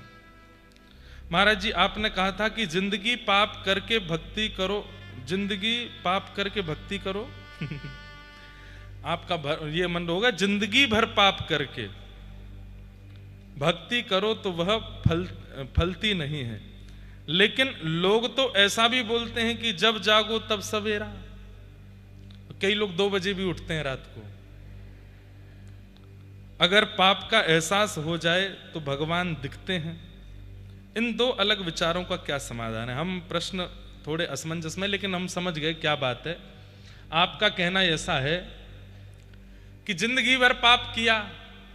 कल हम 5 बातों पर चर्चा कर रहे थे ना, पाप, फल, बंधन, भय और मृत्यु। तो मृत्यु समीप आने पर, जब पूरे जीवन भर तो ठाकुर जी का नाम गाया नहीं, और मृत्यु समीप आई मतलब बुढ़ापा आया, तब ठाकुर जी का नाम गाने लग गए, तो जीवन भर ना गाने का थोड़ा दंड तो मिलेगा। भगवत प्राप्ति हो जाएगी, मुक्ति मिलेगी, उसमें कोई दिक्कत नहीं। लेकिन वैसी वाली बात है कि मैं आपके घर गया और आपने 5 दिन पुरानी माला ऑफर की, तो ऑफर की हुई वस्तु मना तो करूंगा नहीं, लाओ पहना दो। माला सूख गई है, पुष्प सूख गए हैं, उसमें से दुर्गंध आ रही है, दोगे तो भी पहन लूंगा। लेकिन मैं प्रसन्न कब होऊंगा? जब बाग के नए नए पुष्प, बिल्कुल नवीन पुष्प तोड़ करके माला पिरो करके पहनाई जाए। ऐसे ही जब व्यक्ति की समस्त इंद्रियां बलवान हैं, समस्त इंद्रियां बलवान है, आंखों से कुछ भी दिखा दो, कानों से कितना भी तेज सुना लो, मुख में कुछ भी खवाए दो, कहीं भी चलाए दो, कहीं भी चढ़ाए दो, कुछ भी करवाए लो, इंद्रियां सब बलवान है। उस स्थिति में जब भगवत परायण होता है तो ठाकुर जी को लगता है आहा नया पुष्प आया है, बिल्कुल नयो नवेलो पुष्प आया, या को तो कानन में पहनूंगा, या को तो अपने कंठ पे धारण करूंगा। और जब जीवन भर भगवत स्मरण किया नहीं, जब दांत टूट गए, आंख अंत दिखनो बंद हो गया, बिना लाठी के चल नहीं पा रहे हैं, बड़े बुजुर्ग बुरा नहीं मानना, हाँ? वो बुरा मानना जिन्होंने जीवन भर भजन नहीं किया, अब कर रहे। लेकिन जो बड़े बुजुर्ग यहां बैठे हैं वो निश्चित ही भगवत परायण बचपन से ही हैं, इसीलिए तो बुजुर्गता तक चल रही है भक्ति। वो बुरा मानो जिन्होंने 60-70 वर्ष तो निकाल दिए संसार में, अब आए ठाकुर जी के पास, उनको बुरा मानना भी चाहिए। क्यों निकाल दिया इतना जीवन? ठाकुर जी को क्यों नहीं भजा पहले? क्यों नहीं हुआ विश्वास? अब मृत्यु आने पर, मतलब बुढ़ापा आने पर भजन करना, ये तो ऐसा ही है, घर में आग लग गई, आप कुआं खोद रहे हो, बुझानी है, तब तक तो जल के भस्म हो जाएगा। एक प्रसंग हमने कहीं सुना था कि एक व्यक्ति संगीत सीखने के लिए गए, तो संगीत सीखने के लिए गए, तो जब संगीत सीखने गए तब उनकी उम्र थी 70 वर्ष। 70 वर्ष में सारे गामा पधा नी सा सीख रहे हैं, सारे गामा पधा नी सा। तो गुरुजी बोले तुम 70 वर्ष में रियाज करना शुरू करोगे, गाओगे कब? शमशान घाट में जाके। 70 वर्ष में प्रारंभ करोगे तो फिर तो शमशान में ही गाना पड़ेगा। तो ठीक वैसे ही अब भक्ति ही शुरू करी है 50 के बाद, तो फिर तो भैया ठाकुर जी को दर्शन मृत्यु के बाद ही होएगा। लेकिन बचपन से लग गए ठाकुर जी की सेवा में, बचपन से ही लगे हैं ठाकुर जी के अनुग्रह में। प्राप्ति सबको होती है, अंते नारायण स्मृति। अभी अभी मैंने कहा जीवन भर भगवान नाम नहीं गाया, अंतिम श्वास लेते लेते मुख से हरि नाम निकल गया तो भी मुक्ति मिल जानी है। लेकिन एक औदा होता है ना, एक कैटेगरी होती है ना, हमको केवल मुक्ति प्राप्त करने से हमारे मन को शांति नहीं है ना, हमें तो जीवित अवस्था में ठाकुर जी को देखना है। मीराबाई ने मृत्यु के बाद नहीं, सक्कूबाई ने मृत्यु के बाद नहीं, किसी भी भक्त ने मृत्यु के बाद भगवत दर्शन नहीं, जीवित किया है। तो हम मृत्यु के बाद क्यों? हमें भी जीवित करना। इसलिए यहां शुक्राचार्य जी ने प्रश्न समझाया, बोले परीक्षित 7 दिन बाद मुक्ति मिल जाए, इसमें तुम्हारा कोई साफल्य नहीं है। तुम तो मांगो कि भक्ति कैसे मिले कि इन 7 दिनों में मृत्यु हो, उससे पहले तुमको भगवत अनुभव होने लग जाए, और वो केवल भक्ति से मिल सकती है। तब श्री सुखदेव जी महाराज के चरणों में परीक्षित जी ने प्रणाम करते हुए निवेदन किया, भगवन् समीचीनम वचो ब्रह्मन् सर्वज्ञस्य त्वानघ तमो विशीर्यते मह्यम हरे कतयतः कताम। आप कृपा करके अब मुझे मुक्ति का मार्ग मत बताओ, ये बताओ कि इन 7 दिनों में मुझे ठाकुर जी का अनुभव कैसे होगा। तब सुखदेव जी महाराज ने मंगलाचरण करके श्रीमद् भागवत की कथा से कहना प्रारंभ किया। कैसे मिलेंगे नाथ, कहां मिलेंगे नाथ, कैसे होगा उनका अनुभव, ये प्रश्न जब किया तब शुक्राचार्य जी ने कथा सुनाना प्रारंभ किया। सुखदेव जी कथा सुना रहे हैं। परीक्षित जी महाराज ने प्रश्न किया और शुकाचार्य जी कहना प्रारंभ करते हैं। सबसे पहले नारद जी ने ब्रह्मा जी से पूछा कि सृष्टि का निर्माण करने वाले आप किसका ध्यान करते हो?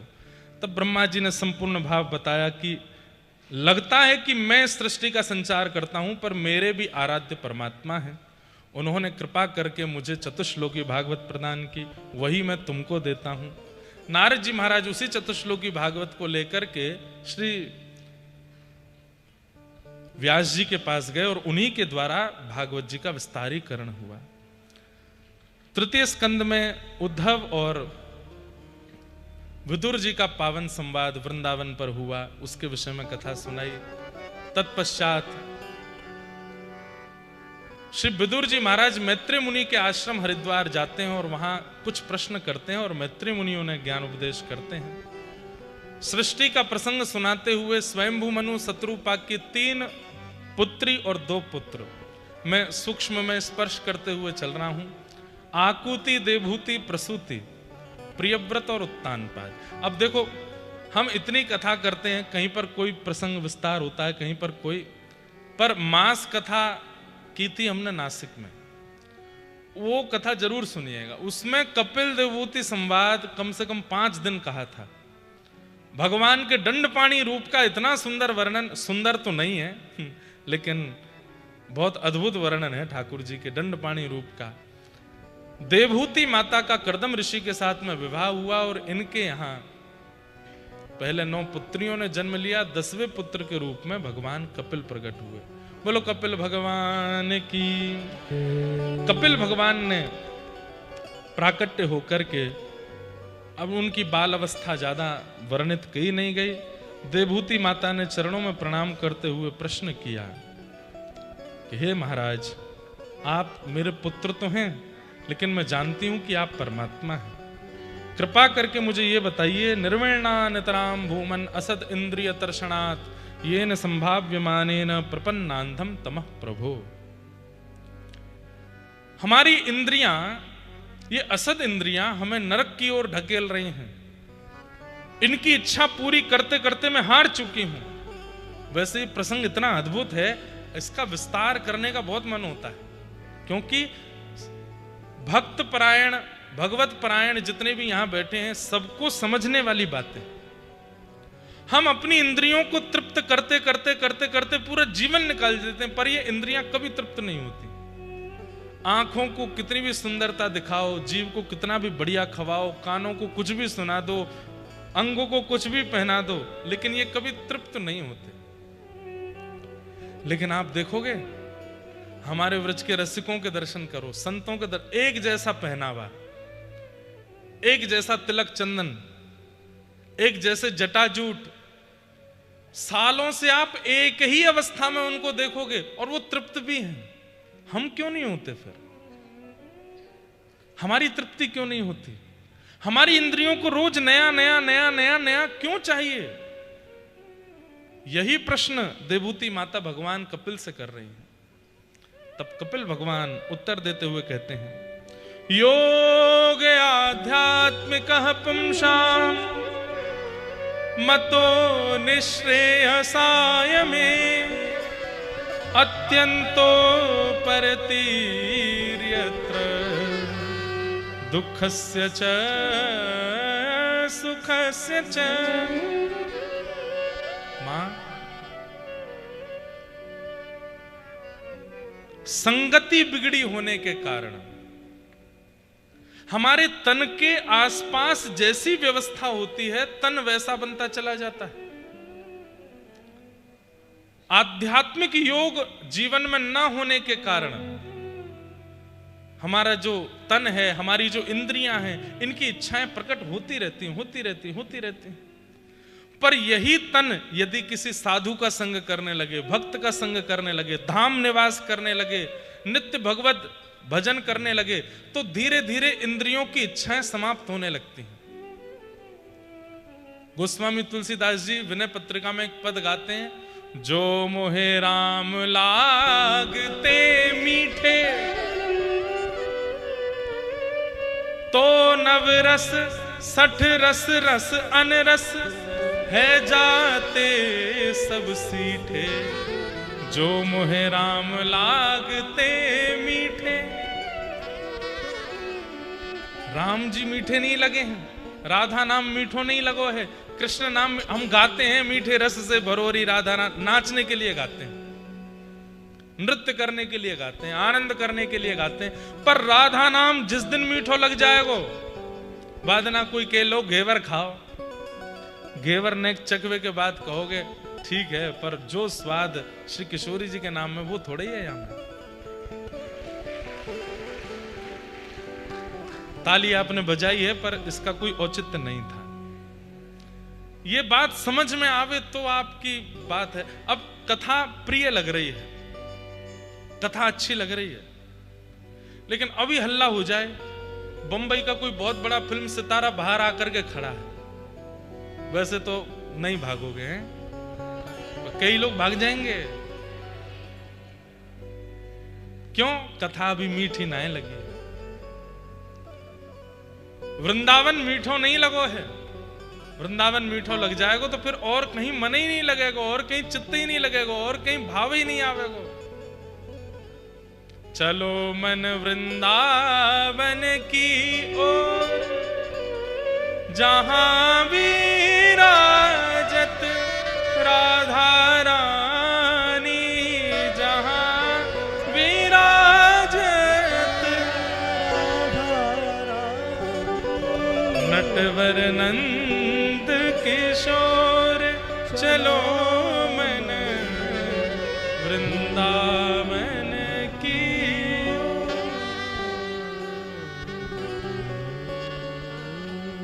ठाकुर जी कह रहे हैं इंद्रियां विचलित क्यों रहती हैं? क्योंकि हमने संग बिगाड़ रखा, और संग केवल मानव का नहीं होता। गलत लोगों के बीच में रहोगे तो भी आपका मन तो बिगड़ेगा ही। पहनावा, उढ़ावा, खान पान, रहना सहना, सब कुछ आपके संग को दर्शाता है। अभी मान लो कलम बढ़िया हेयर कट करवा लें अपना, और ये ऐसे यहां खड़े करवा लें इन बालों को जेल वेल लगा करके, यहां से पूरा साफ करवा लें, और बीच में यहां खेती करवा लें पूरी यूं, और यहां से महाराज भौन एक ने कटवा ले, और यहां पे एक बाली पहन ले, उल्टे सीधे करते श्रृंगार लोग। उसके बाद मैं यहां बैठ करके कीर्तन करूं, कितना विचित्र लगूंगा, कथा करूं कितना अजीब लगूंगा। आपके मन पर बिल्कुल फर्क नहीं पड़ेगा। क्यों? संग दोष। संग केवल व्यक्ति का नहीं होता है, पहनावे उढ़ावे चाल चलन सबका संग। पूज्य गुरुदेव भगवान भी विराज रहे हैं यहाँ पे। आज तक आपने इसी भेष में ही देखा होगा गुरु जी को। काला पटका पहनते हैं, बगलबंदी पहनते हैं, लांग वाली धोती पहन। हम तो घर में रहते हैं, कभी हमने तहमत वाली धोती में गुरुदेव को नहीं देखा। रात्रि में शयन के समय तो भी पहनते हो, हमेशा लांग लगा के धोती पहनते हैं। ये संग है, इसी के कारण संयम है। आज भी 3 बजे 3:30 4 बजे सुबह उठ जाना है, चाहे दुनिया इधर से उधर हो जाए। वृंदावन में अधिक मास की भीड़ लगी है, फिर भी जाएंगे। कितनी भी गर्मी पड़ रही हो फिर भी जाएंगे, वर्षा हो रही हो फिर भी जाएंगे। अपना नियम करना है, अपना क्रम करना है। हम कथा करते हैं 2.5-3 घंटा, बहुत मन लग जाए तो 3.5-4 घंटा। पहले दिन में यहाँ कथा विश्राम करके गया, 5 घंटे हो गए कथा कर रहे थे वहां, 5 घंटे से कथा सुना रहे थे, एक एक विषय। कैसे हो सकता है? ये संयम कहां से आया? संग से। वस्त्रों का भी बहुत बड़ा प्रभाव पड़ता है। आप कैसे केश रखते हो, कैसा मुख रखते हो, कैसे वस्त्र पहनते हो, कैसे हाथ पैर रखते हो, किस प्रकार का भोजन करते हो, किस प्रकार का जल पीते हो, कैसे व्यक्ति का संग करते हो, सबका प्रभाव आपके मन पर होता है। इसलिए हमारे व्रज के कई आचार्य कहीं पानी नहीं पिएंगे, अपना पानी संग लेके चलते हैं। कहीं भी नहीं बैठेंगे, अपना आसन संग लेके चलते हैं। कुछ भी नहीं पहनेंगे, अपने वस्त्र पहनते हैं जो उनके नियमित वस्त्र हैं। श्वेत हैं तो श्वेत, पीले हैं तो पीले, केसरिया है तो केसरिया, क्योंकि इसका प्रभाव मन पर पड़ता है। इसका प्रभाव मन पे होता है। इसलिए ठाकुर जी कह रहे हैं आध्यात्मिकता प्रकट करने वाली परिस्थिति में रहने लग जाओ, ना आपको दुख का अनुभव होगा ना सुख का अनुभव होगा, आनंद में रहोगे, फिर आनंद में ही रहोगे। चेतः खलवस्य बंधाय मुक्तये चात्मनो मतम गुणेषु सक्तं बंधाय रतम वा पुंसि मुक्तये। भगवान कह रहे हैं, क्या कह रहे हैं? मैया, दूसरी बात आपने कहा कि मेरी इंद्रियां जो हैं ये असद हैं ना, इंद्रियों को दोष मत दीजिए। आंख, नाक, जीव, कान, हाथ, पैर, मुख, गुप्त इंद्रियां, इनको दोष बिल्कुल मत दीजिए। शरीर को दोष मत दो, ये शरीर मेरा मुझे बिगाड़ रहा ना। बंधन का कारण इस शरीर के भीतर बैठा हुआ चित्त है, मन है। वो मन आपको मिला तो था सेवा करने के लिए, लेकिन दुष्ट उस मन ने अपने आप को स्वामी बना लिया और आपको सेवक बना लिया है। मन कहता है कहां लेके चलो, मथुरा, वृंदावन आए हो, मथुरा ले चलो। बोले मथुरा में क्या करोगे? द्वारिकाधीश का दर्शन। बोलना विश्राम घाट के पास बढ़िया कचौड़ी मिलती है, वो खाएंगे। मन कह रहा है, मन कह रहा है चलो वृंदावन धाम चल। क्या राधा रमन दर्शन करेंगे? ना, राधा रमन जी में कुलिया मिलती है, वो खाएंगे। कुलिया के लिए जा रहे हैं। बिहारी जी चलो। बोले क्यों? बिहारी जी का दर्शन ना, बाहर खड़े होकर वीडियो बनाएंगे, बिहारी जी आए थे, देखो गाइस।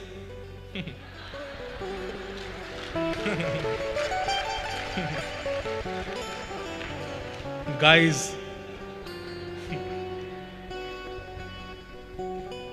ये सब कौन करवा रहा है? मन।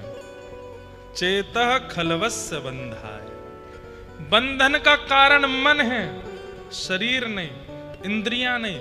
अरे मैया, आप जिन इंद्रियों को असद कह रही हो, नेत्र नहीं होते तो मेरे दर्शन कैसे होते?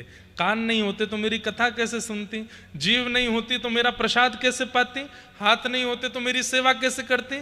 पैर नहीं होते तो परिक्रमा कैसे करती?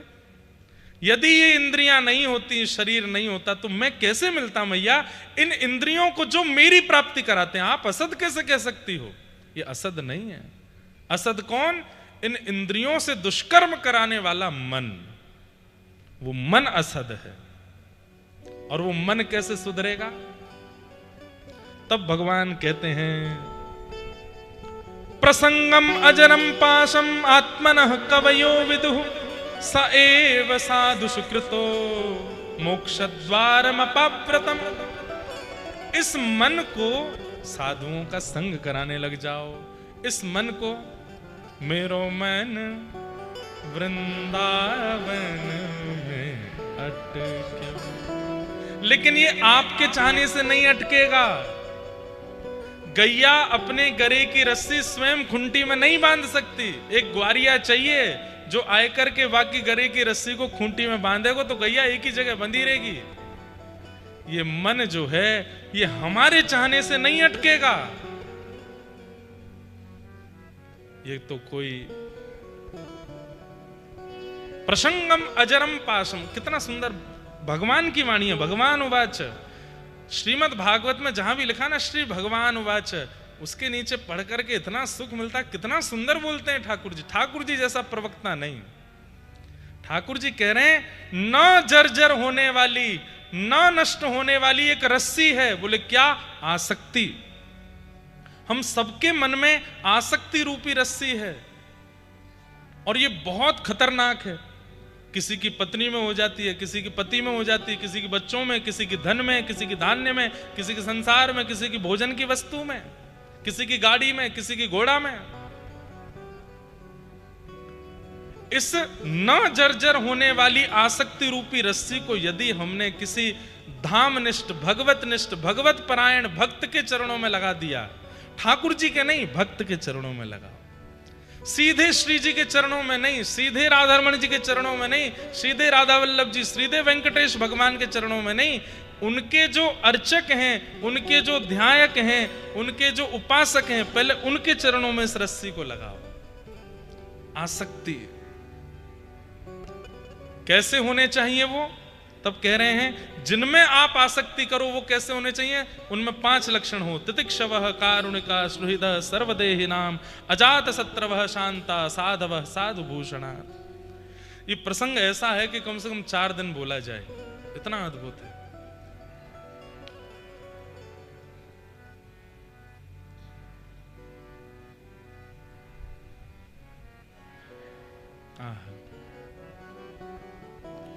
का कोई शत्रु नहीं रहेगा तब तीसरा लक्षण आ जाएगा, क्या? सुहृदः सर्वदेहिनाम, सबके भले चाहने की इच्छा। मेरा मंगल तेरा मंगल सबका मंगल हो रे, सबके मंगल की इच्छा। और जब ये लक्षण आपके अंदर आ जाएगा, सबका मंगल हो, तब आपके अंदर करुणा आ जाएगी, दया आ जाएगी। और जब ये 4 लक्षण आ जाएंगे तो सबसे कठिन सहनशीलता आपके अंदर अपने आप आ जाएगी। 5 लक्षण भगवान कह रहे हैं जिसके अंदर हो उसका संग करो, पर ये 5 लक्षण वाला कोई ना मिले तो अपने अंदर ही लाओ।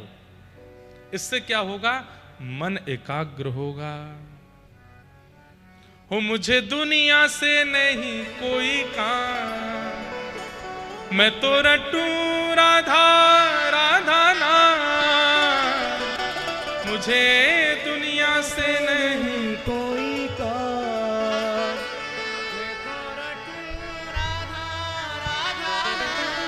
पर उल्टा हो रहा है, मुझे दुनिया से ही है काम, फिर भी रटूंगा राधा राधा नाम। लोग बाग आजकल ऐसे हो गए, दुनिया से सब मतलब भी है और राधा राधा जपना भी है।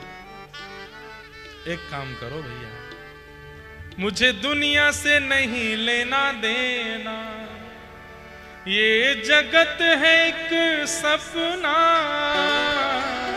मुझे दुनिया से नहीं लेना देना।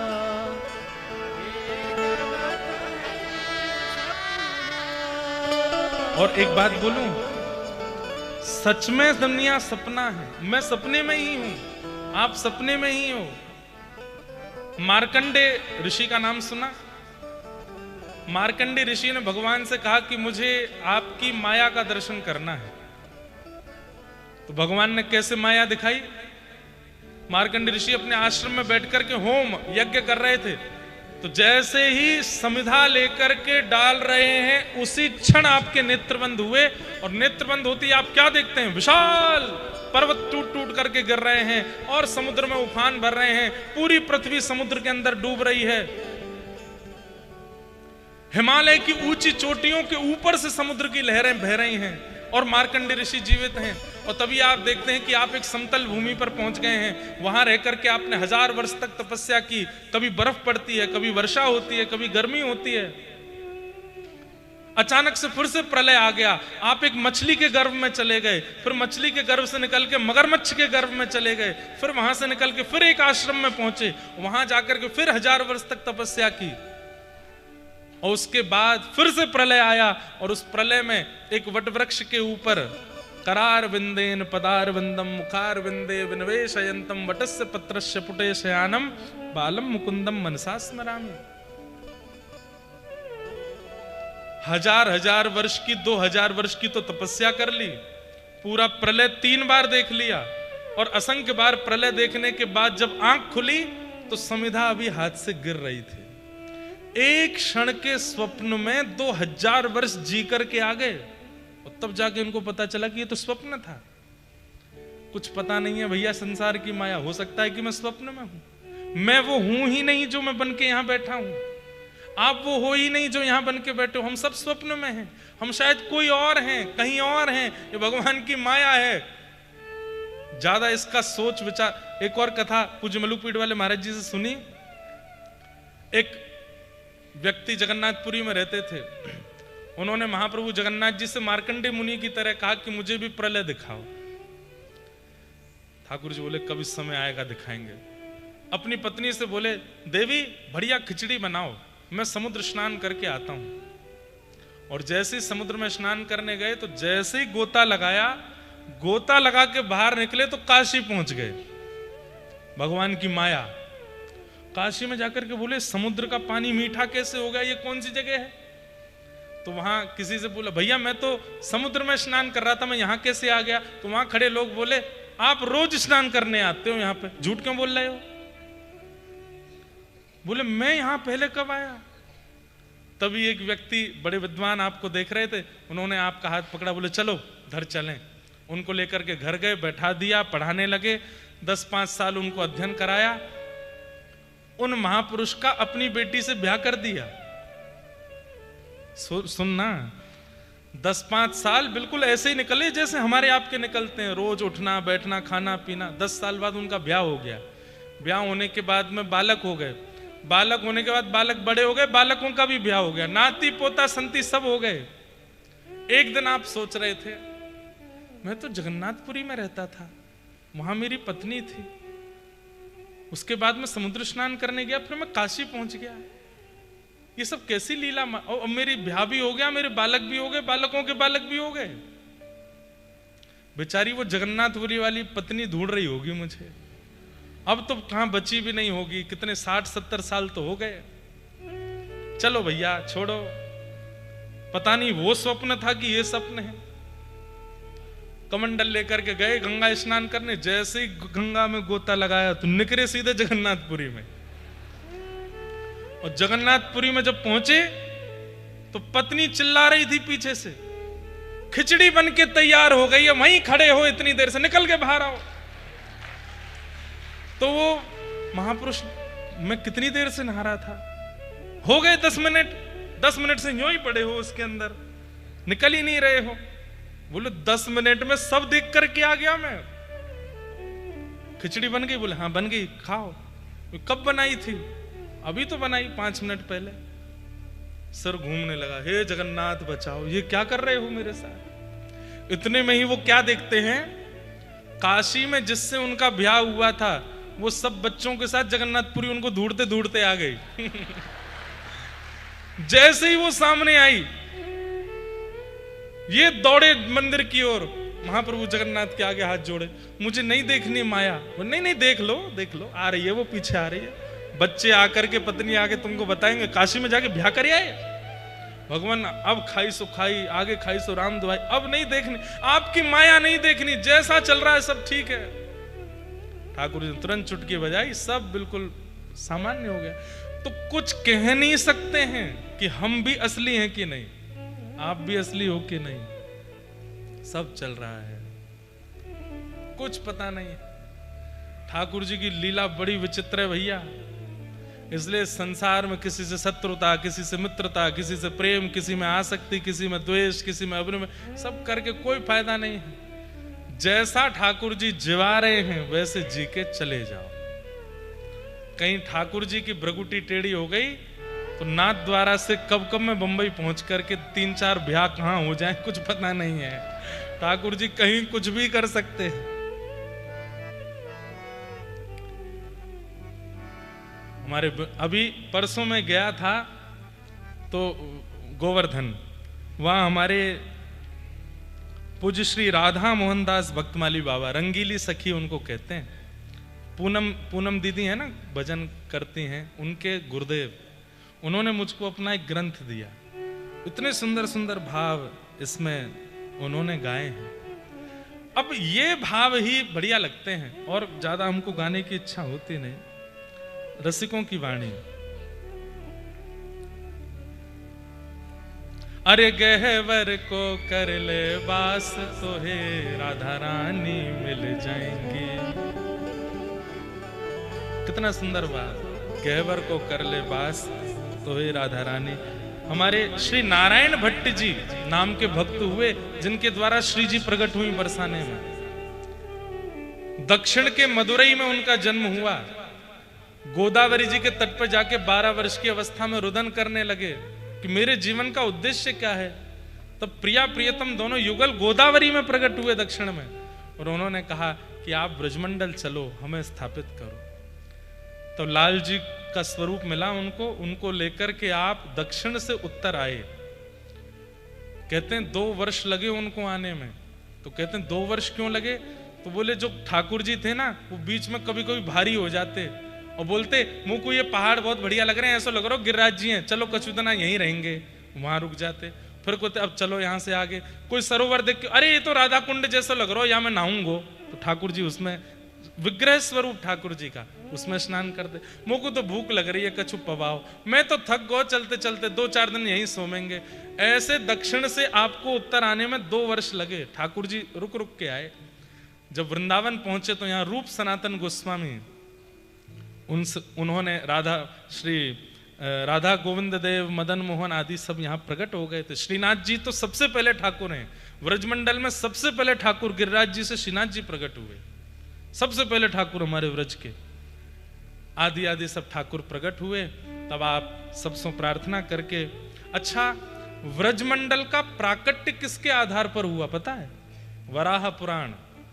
वहां पर भूदेवी वराह भगवान से पूछती हैं कि आपके द्वापर में होने वाले अवतार की महिमा मुझे बताओ।